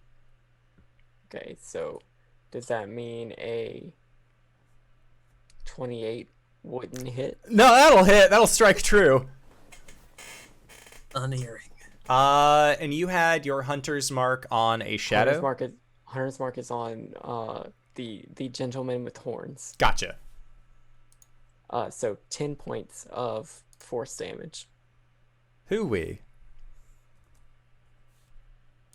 Okay. How's it doing? It's looking pretty injured. You're guessing that it is well and bloodied, but it still seems to be like carrying on with some expediency. What about if it gets hit with the 16? A 16 is not enough to hit this. But what if it gets hit with a 23? That'll hit. For 14 points of force damage. For 14 points? Mm-hmm. Okay. It is barely hanging on at this point. Okay. I would like to move down onto the ground. Okay. Near Caelum. Between Caelum and the gentle thing that attacked me last turn. Yes. Okay. Gotcha. Okay, so you are standing between it and Caelum. Next up, Cori. Cori, you have just seen Caelum get swatted down by the staff of this dark-shadowed creature, but in the same hand, because you know the one, your dear friend Gwen is also currently just getting flown away. This is true. Cori's gonna look down at Caelum and say he still has time. She'll run past Arjhan and say, save Gwen! And she's going to swing at the horned boy. Okay. As a bonus action, she'll activate her shield. Her animated shield. Okay. Now seems like a good time to do that. I didn't have a spare bonus action before. I'm sorry. She swings at him and it's a 15. 15's a miss. Okay, she's gonna swing again and it's a natural 20! Blah, blah, blah, blah. Oh, good. Okay, well, that's gonna be 16 slashing damage. And let's see, with a third level smite, that's the 1, 2, 3, 4, 5. So 10 d8s coming at you.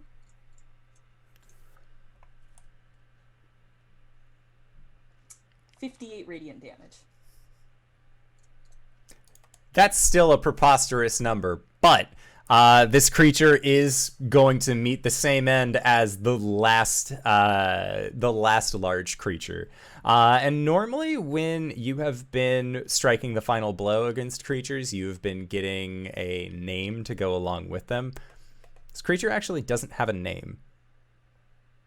It just was a construct of sorts. Hey, I love all you guys. We love you too! We love you too, and this has nothing to do with what's going on So, right now. Cori. Yes. You were 5 away. Wow! RJ, how dare you? It has everything to do with what's going on. He was saying it in such an ominous way. I know! You don't get to... Pull out more! Pull out more! Happening more! LB has just pulled out 3 kittens to show the camera. That is 3 kittens more than I have in my house. I just have an old bean. She's a good girl. You have an old man eating chili. I have an old man eating chili in the middle of the night. Oh, lady! Yay!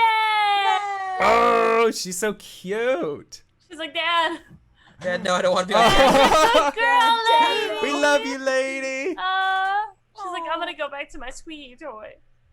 All right, so Cori, were you continuing your move, chasing after Gwen after dealing with this large creature who is 5 feet away from you?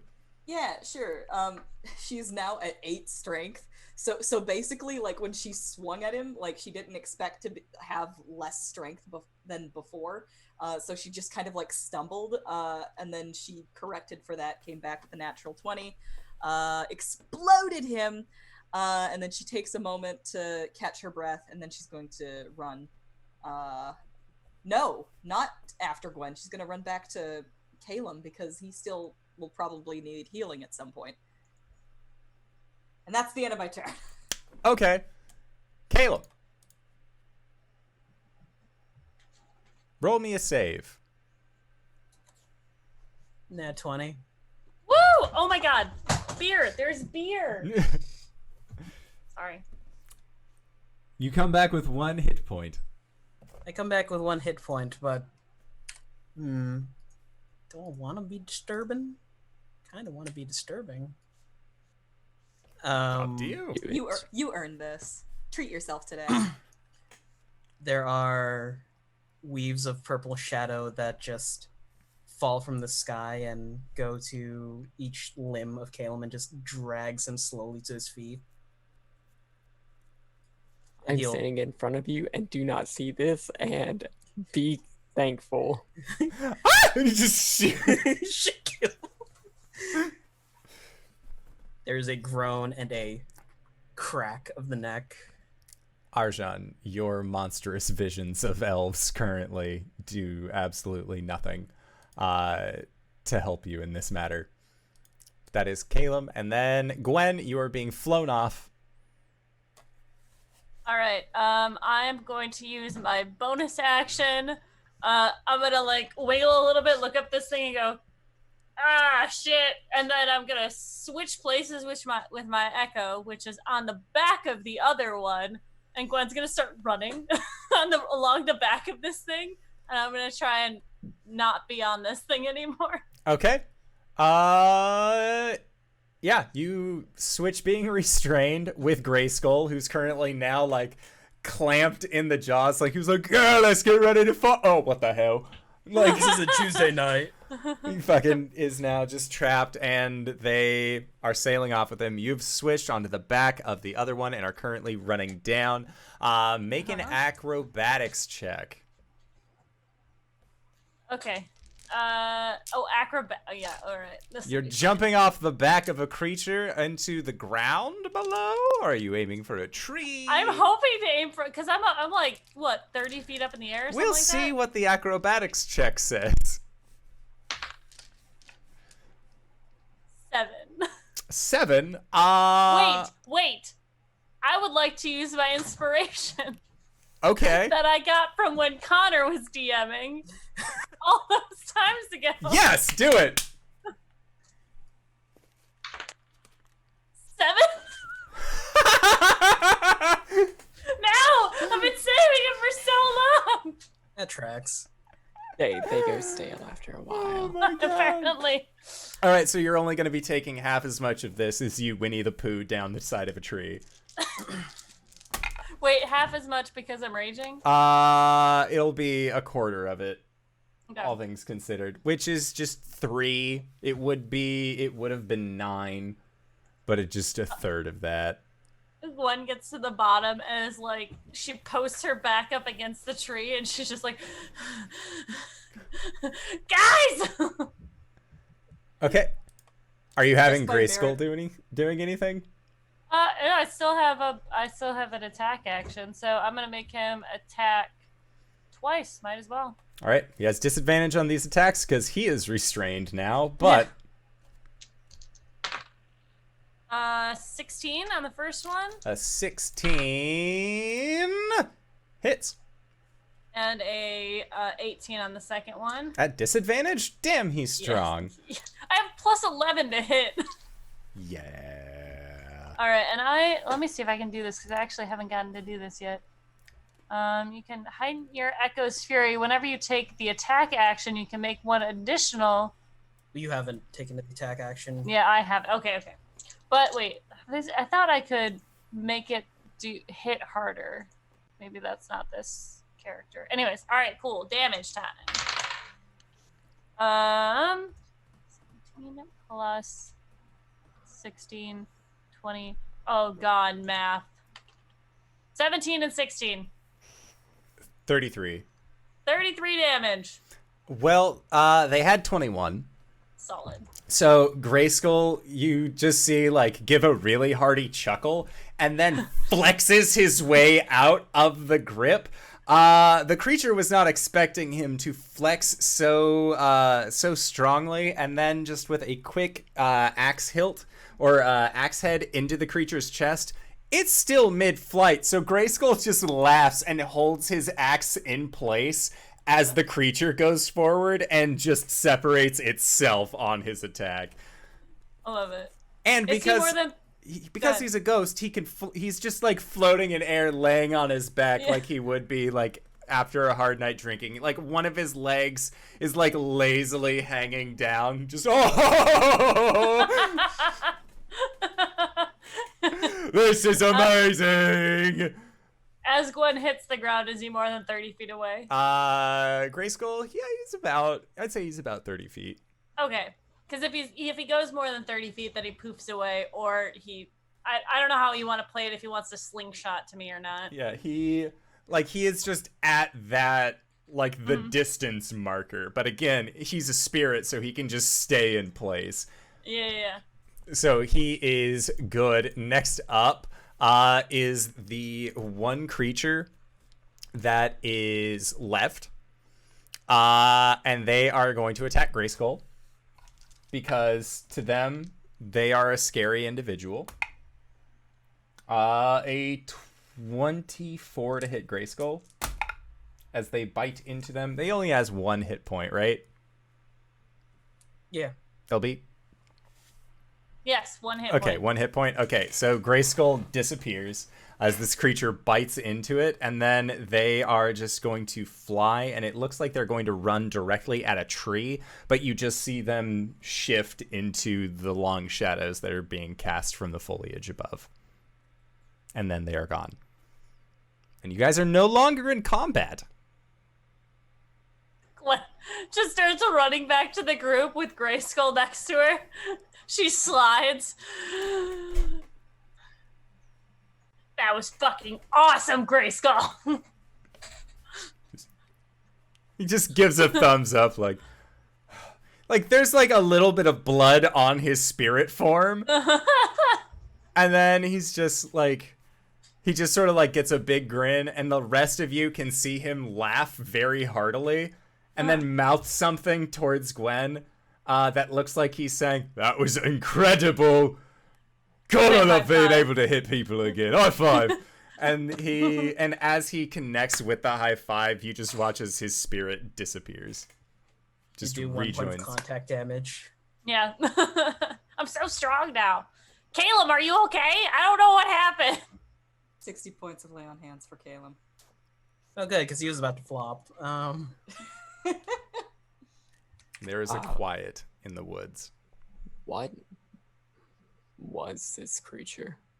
I don't know. We killed one of them. The other one's not dead. I don't know where it is. It went into the shadow. I'm more focused on the Shadow Weaver.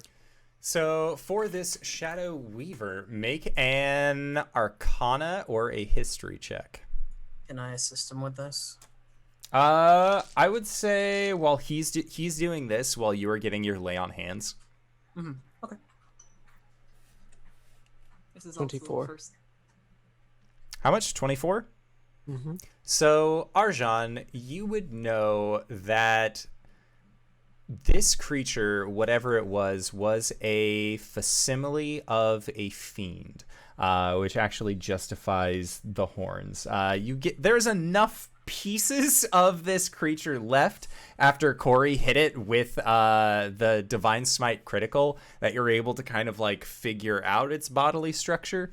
The name that you know this creature as would be Nightmare Shepherd. And they are capable of summoning shadows to do their bidding, and in doing so, make them far stronger than average shadows. Straight out of Theros.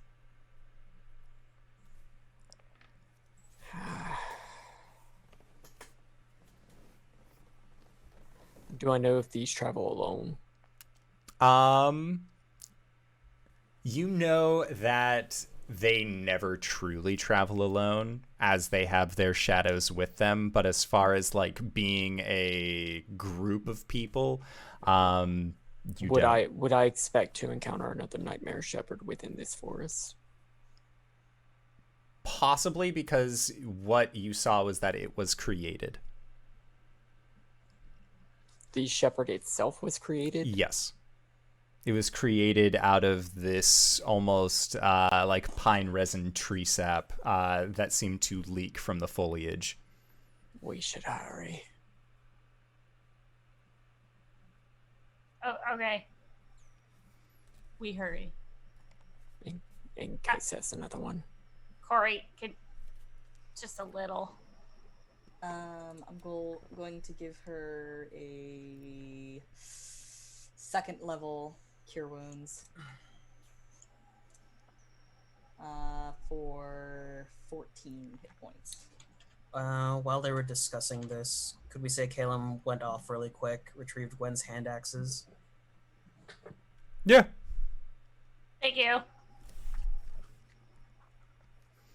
And it is around the time that your group gets back with your things that you can hear very faintly the sounds of whispering again. All right, let's GTFO. Like out of the forest or deeper in? Well, I mean, we're here. Do you want to deal with all this again? Things respawn, right?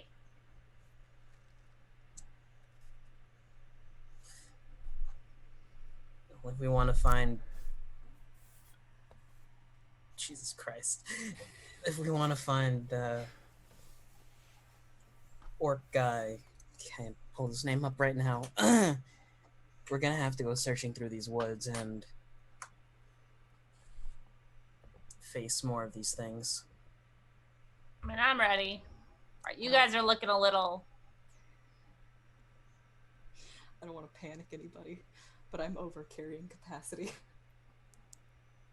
Oh, Put I'm stuff sure in the I bag am of too. holding. I can carry some stuff. I'm not sure that I can lift the bag of holding. Oh, yeah, we should find a place to rest or get out.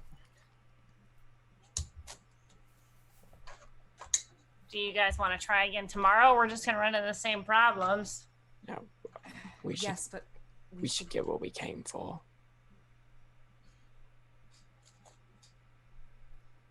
Cori, where's the Corvid pointing? Cori will check. Yeah. It leads you deeper within the woods. We can press ahead, but it will be dangerous. Can anyone make a safe spot for us? Not in forget. my wheelhouse. It is or isn't? Isn't in my wheelhouse. Well, let's go. We're going to continue to walk as we're discussing. Okay. Discussing. So, continuing to walk, taking Yeah. a rest. What is the group doing? We don't want to be here anymore. Yes. We are proceeding. Okay. Yes. So, proceeding forward with some difficulty, you are able to go deeper into these woods. And as you progress, you all hear what sounds like a single beat of a heart. Just in tandem with these whispers. Cool. Hate that. Do these drums, it doesn't sound like, excuse me, does it sound like drums or does it sound like an actual heartbeat? It sounds like an actual heartbeat echoing through these woods. Guys, what do we know about these woods? Are they like alive? I mean, would Arjhan have heard about? Yeah, Arjhan might have heard about this. Make a history check.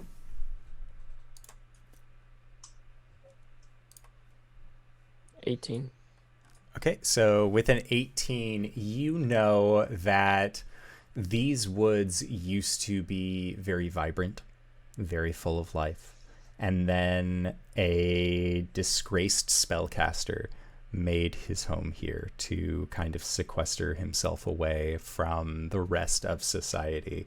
It seemed like his presence generally led to negative things happening all around. Arjhan, from your familiarity with Makath, you are guessing that the hermit who lives here is none other than her old professor at the university in Vascor.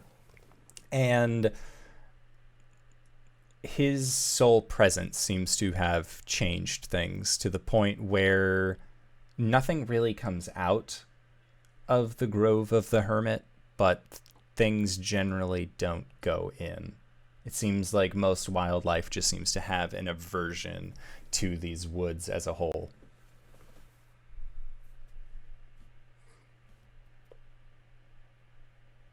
I mean, I know a little bit. I mean, another fucking mage gone wrong. Someone else So it's a decide. magical wood. Yeah. I mean, it's influenced by another person who broke bad. Evil wizard. Nice. Or druid. Wizard. Wizard.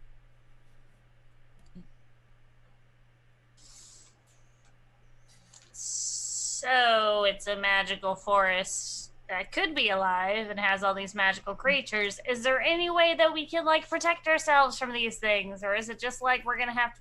Not that I'm against fighting everything I come across, but if I'm Of gonna course. kill, what? Of course. I mean, who would ever accuse you of not wanting to fight everything?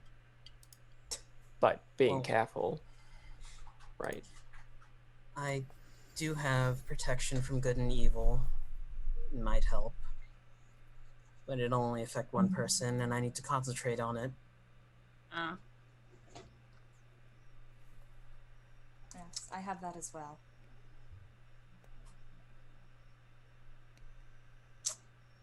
Right. Well, I guess. Hit things hard, hit things fast. Indeed. Let's go. Okay. So you are trudging forward and you continue on for about 10 minutes and you hear the same sound of a heartbeat. It sounds a little louder. And it seems to repeat itself every 10 minutes as you continue walking. Is it like a part of the whispers, like the ambience, or does it seem to be coming from a particular direction? It does seem to be coming from a particular direction, and that particular direction is the same as where your Corvid skull points. I see. I'm pretty sure a 0.1 BPM is bad for your health.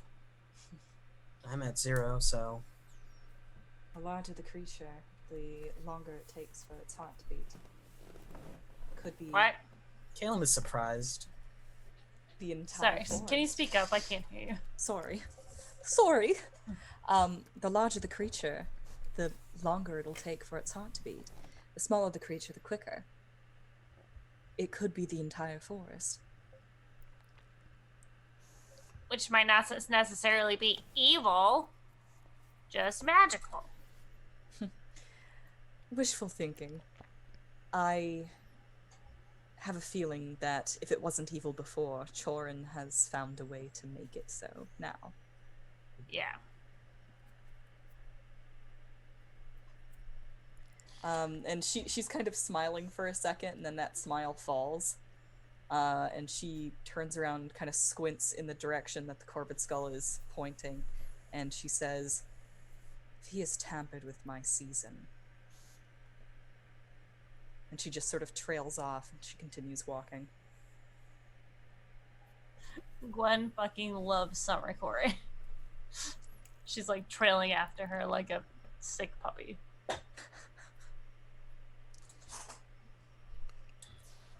Can we take a short rest on this travel? You can if you want, or at least you can try. Why would you say that? Because you're in my woods now. God damn it. Guys, I'm What's happened in the woods? You're among wolves now, and these are our woods. Oh boy. I will. Hello, little girl. Do we want to try to find a place to short rest? Like, is that like? Yes. Okay. All right. So let's we'll look for a place that seems relatively safe. Okay. Make a set of survival checks. I got it. I'm not bad at survival. 18. 15. 22. Not even trying. Yep, the rest of them are like trained outdoors people. Caelum, you were a book nerd up until a year ago, and still, books are nice. But your party is able to properly find where you believe to be a small aside space. It is, although it is cloudy, you can tell that it is getting later into the day. It is mid to late afternoon, and you know that nightfall will be upon you within a matter of hours. But you are all able to take a short rest. Your survival checks were good enough. So, everyone take your short rest thingies. Hey, guess what? Cori and Arjhan, your strength comes back on a short rest. Yes. I feel Hey. so. God, I can fight. my strength had been halved. I was suffering, guys. If the Nightmare Shepherd is what's lurking around in the daytime, I don't want to stick around long enough to find out what's around at night. So we get this season and we Amscray out of here. As quickly as can be. Then maybe if your season is doing this, or if it's been tainted in some way and we retrieve it and the woods go back the way we are, we can come back another day and find Chorin. Chorin. I was about to say chorizo, but that's your brother. Chorin. I really need to stop naming Chorin, people after Chua. food. Karma chameleon. Okay. So, you have all taken your short rest. You can fight! And the entire time you have been hearing this steady, rhythmic heartbeat. I say rhythmic, but, you know, every 10 minutes or so. And again, just this whispering. And the whispering doesn't seem to be rising like it was going up against the Nightmare Shepherd. It just seems to be at a constant. You hear a rumble of thunder off in the distance. But not your Well- pet rumble thunder. Oh, I miss Rumble Thumber.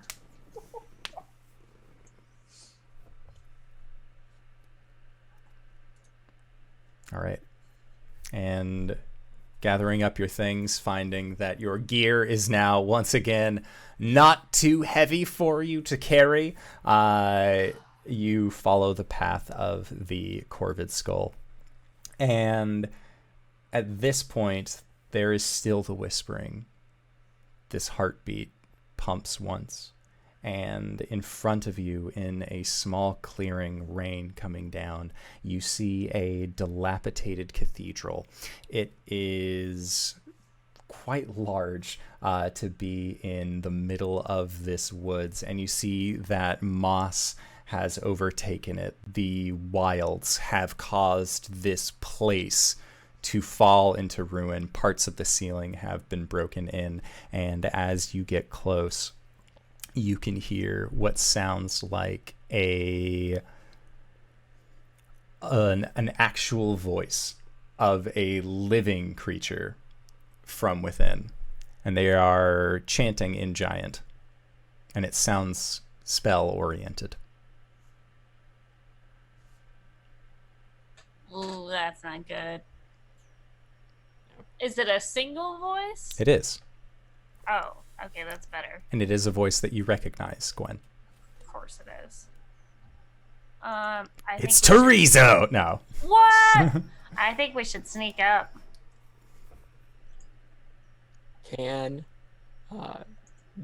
Do I have a shot? From the entryway, or if you were to fly up onto the roof to a hole in the ceiling? I'm not. Just like where we are at right now. You do not see anyone from where you are at. Okay.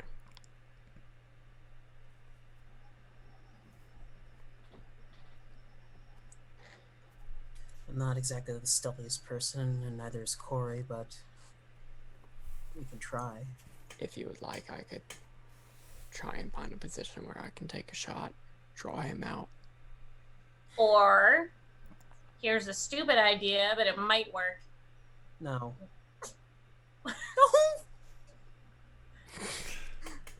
Caelum also says no. What if I go in there? Because he's going to expect us to be all stealthy or to think about it. What if I just go in there and start talking to him? Why don't we go in there and kill him? That's the end goal, but right now, I walk in there and I'm like, hey, dumbass, you've been defeated 3 times now. What up, bruh? You want to And do while this or you're what? evilly monologuing, he kills you. What? No, you guys sneak in. Arjhan. We catch him off guard. I like Arjhan's plan. I mean, it's a good plan. I'm just offering other plans. My only qualms with that is if he does get hit and he decides to teleport away, then we lose him again. And then we'll just defeat him next time. I'm so over this dude. He's such a little prick. I'm tired of next times.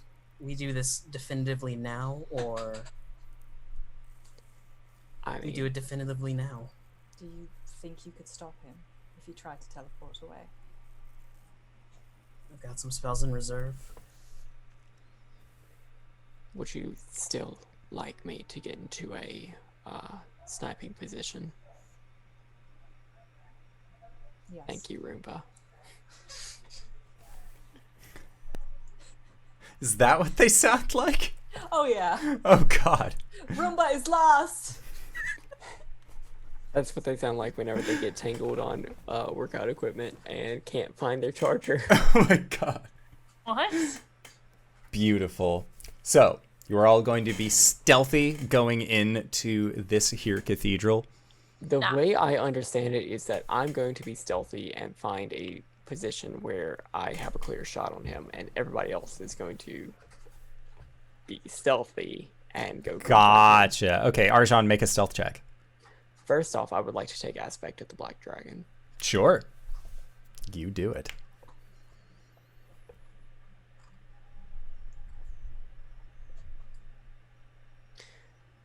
And then I would like to position myself.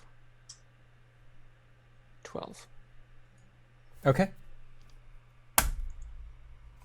They rolled a nat 1 on perception, so you should be good on this. Arjhan, looking into this ruined cathedral, you see row after row after row after row after row of pews. And then at the front, there is a central dais. And you see Chorin, a book in his hand, with one hand outstretched. And as he does, you notice now that the trees surrounding the area that you have found yourself in are all incredibly emaciated. They look like they have had all life drained from them. And as you look down below you, you see what look like shadows just seeping in from these trees, making their way into this cathedral. And as they do, That's fine. they lead up onto the dais, and you see a shadowy form laying upon the dais. And from the dwindling sun above you, a ray strikes down, and you see it glint across the left gauntleted hand that is in metal.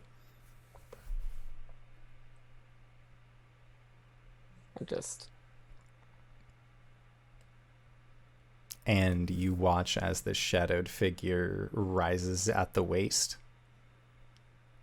And Chorin closes his book, and as he does, it is the face of a bovine-like creature embossed across the cover of it as what looks like a shadow form of a long flowing-haired Eladrin rises from the dais. So Arjhan has just Coriander. Arjhan has just given the like go. All right, Gwen's gonna run in and like slide to a staff and be like, "Sup, bitches!" And Chorin smiles as he looks towards you. Guiding Volt. Okay, let's roll for initiative. Caelum, you will have a surprise round at this point, which will be good, as Gwen will be able to, get that sweet extra surprise. Will I as well? Do you get yeah, I'll say that you will. Basically, the only one who doesn't is Cori. She's too shocked. That's the doppelganger. That's me! You're not me. Nega Cori. Wait, is that my... You motherfucker! Are you ready for a stupid-looking boss fight? Okay, Why? so... Let's see. I'll send in knights. 22. Super fresh. 18, surprisingly.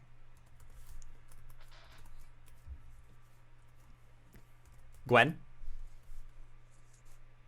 13. And I got a 14. Nice. All right, so first up in the surprise round is going to be Arjhan. Arjhan, you get the feeling like, you gave the signal. Gwen yelled, Caelum has electricity like vibrating in his palm. It's, like this is as good a time as any is for it to be go time. So, question on surprise rounds, I can only take an action, or On a surprise round, would I be able to Hunter's Mark this person in my setup? I would say yes. Okay.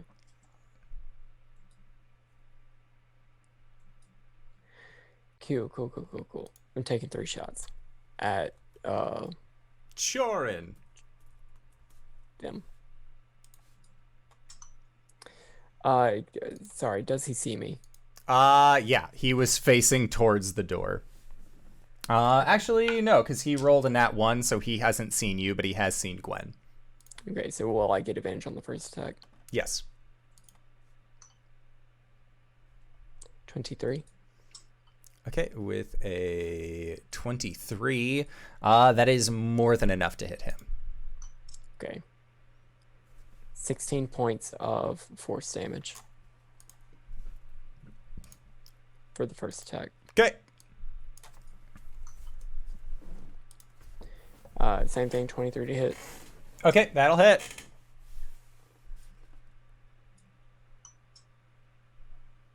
Another 18 points of force damage. Third attack. 13.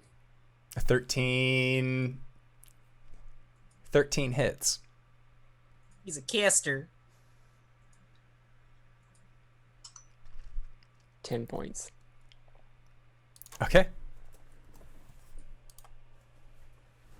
They're not looking too hot right now. Next up in the initiative order would be Caelum. Shit! Hold up. Hunter's Mark? No, I did Hunter's Mark, but I didn't do Black Aspect. Dragon. Yeah.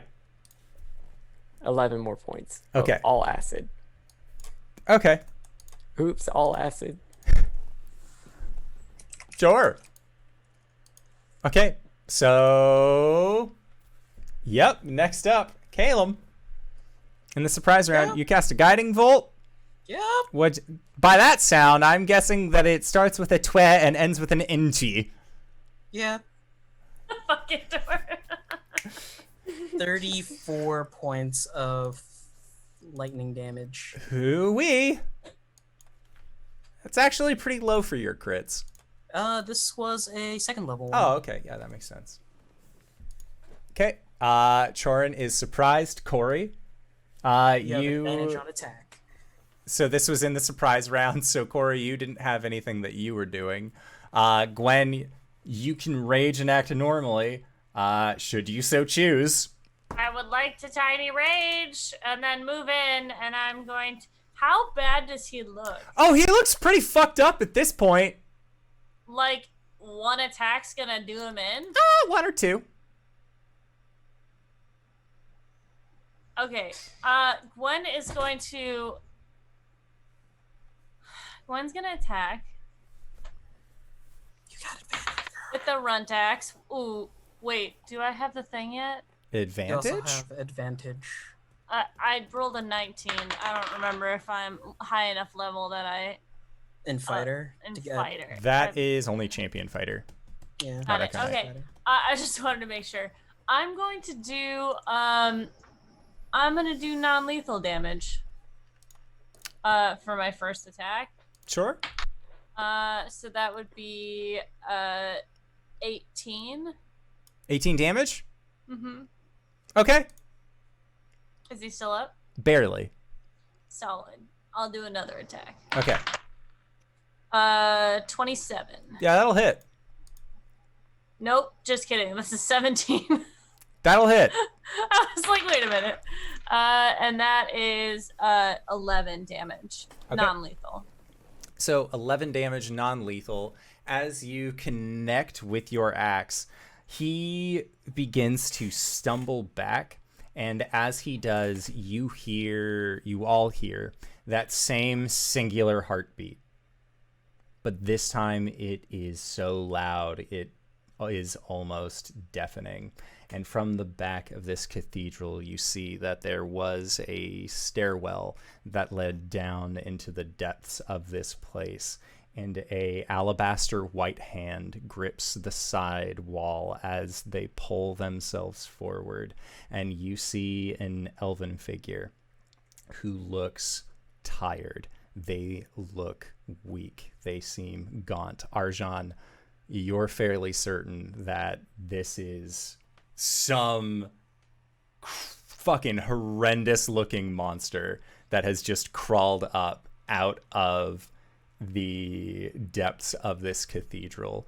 And they look up towards your group. And Gwen, you are close enough now that you see that this book casts a shadow that is different than Chorin's. They are not connected. And this shadow stretches back into the doorway where this elven figure wearing muted grays and a belt buckle that looks like a quarter moon, jet black hair hanging down their face, they are connected. And this figure looks up and they have piercing blue eyes and they say, "You should have let me sleep." And as they say that, the book opens. And Chorin is not the one to open it. And it looks like he is trying his best to keep it closed. And as it does, the world around you gets dark. And Cori, you see nature is dying at an expedient rate around you as this black sap is just drawing out of the trees, racing in through the openings of this cathedral, crawling up the walls, seeping in through the cracks, and all of it is centering onto Chorin, and Chorin looks frightened. And the whispering grows louder as these shadows swallow Chorin, and the book levitates towards this figure's hand. And as they walk forward, the shadows wreath around them as well, and their form grows and grows and grows until it fills the back of this cathedral. And before all of you, you see a creature of pure darkness with 5 distinct heads peering down upon your group, and they roar. And that is where we are going to call it for tonight's session. So, I would like to say thank you to everybody who decided to stop on by and join us for this wonderful excursion. Hey, guess what? We won't be playing next week, so you got 2 weeks to catch up. It's going to be our 100th episode special and Cyber's birthday and a giveaway date, and we have all sorts of things that we are going to be announcing on the 17th. You should definitely stop by and watch what happens as we get into it. So that's it for that. I'm super excited about everything that's been going on. And speaking about things that make me excited, hey RJ, where can we find you? What do you do? Hey everybody, I'm RJ, but you can catch me at RJustice282 on Twitter and Twitch, where I tweet about the nerdy things in my life. And I'm pulling out the schedule. That's gonna be great. It's gonna be fun. You can catch me here on Sundays as Walmorn, our lovely shifter barbarian fighter on our Tomb of Annihilation game. Of course, here on Mondays as Caelum, Shadowkai Wizard Cleric. Tomorrow and Thursday, catch me over at the Hype Goblins channel in the morning, specifically 10 a.m. EST, where I play Titus, a noble. TheNakeHeater.com. I'm confused. I'm concerned. I'm excited. I might have peed a little. Hi, I'm LBHackEmUp, and you can find me at LBHackEmUp on the Twitters and the Twitches. I might stream tomorrow at 2 o'clock, but you know what? It tends to not happen, so we'll see. You know what? It won't happen because I have an appointment at 1 o'clock, so it won't be. Anyways, I'll be on Nerdiverse's channel on Wednesday, and then I'm not gonna be doing it. Well, actually, I'll be doing my own stream with the Hype Goblin herself. I'll see her IRL. We're gonna do some horror games with the LinkedIn Lauren on Thursday, and then super fun. I can't think of anything right now, so I'm just gonna hand it off to NateKeener.com. You know, you hand it off to NateKeener.com, but I go next, and I get very confused about that. I'm Connor. I'm emotionally exhausted. And my stuff is at cyberwolf1201.live. .live. That's the end of that. I'm tired. I've got YouTube, I got Patreon, I got a Twitch, I play games. I'm playing Ori and the Blind Forest right now, a blind playthrough, so it's Ori and the Blind playthrough. I'm like halfway through right now, and I think we're gonna jump back into Final Fantasy after that, where I do push-ups after every fight. It's a good time. Check out Jabroni TV. We got a whole bunch of other streamers in Jabroni Tabletop and merch and stuff, and it's good. DanaeKeener.com. Speaking of DanaeKeener.com, hi everybody, I'm Danae Keener. You can find me at DanaeKeener.com. I do nerdy drawings mostly related to D&D and a lot of things on this channel. I play as Cori under the Eldrin Paladin on Mondays during our homebrew game called The Four Keeps, run by the fantastic Steven. And on Sundays, I play as Baz the Drow Rogue Fighter during our Tomb of Annihilation game run by my lovely husband, Tyler. He's waving. No one can see him, but I will report that to you. DanaeKeener.com. And if you've made it this far, you probably already know who I am. But if you don't, hey Acorns, what's up? It's me, your buddy, your pal, your friend, the Indoor Adventurer, the showrunner here at twitch.tv/Indoor Adventures. We do shows like this on Monday, Thursday at 5:30 p.m. Pacific Standard Time, and on Sundays at 7 o'clock p.m. Pacific Standard Time. If this is your first time joining us, you can go to youtube.com/Indoor Adventures to catch up on all of our VODs, or find us anywhere where audiocasts are made available for free under the same moniker. And speaking of things that are being made for free, we are going to be going into our Patreon supported after show called Nights in the Courtyard that is being just hosted on Patreon, you know, like maybe you want to help support the show. If not, hey, join us for the after show. You can listen in, find out if you have any questions for us about what they encountered, how characters are feeling, what their favorite pie is, that sort of thing. Feel free to just drop it in questions for the courts, and we will do our best to answer. But we are going to be heading out there. So once again, I would like to say thank you to everybody who decided to stop on by. Thank you to these players for putting up with my bullshit once again this week. And we'll see all of you guys next time. All right, everybody. Bye-bye!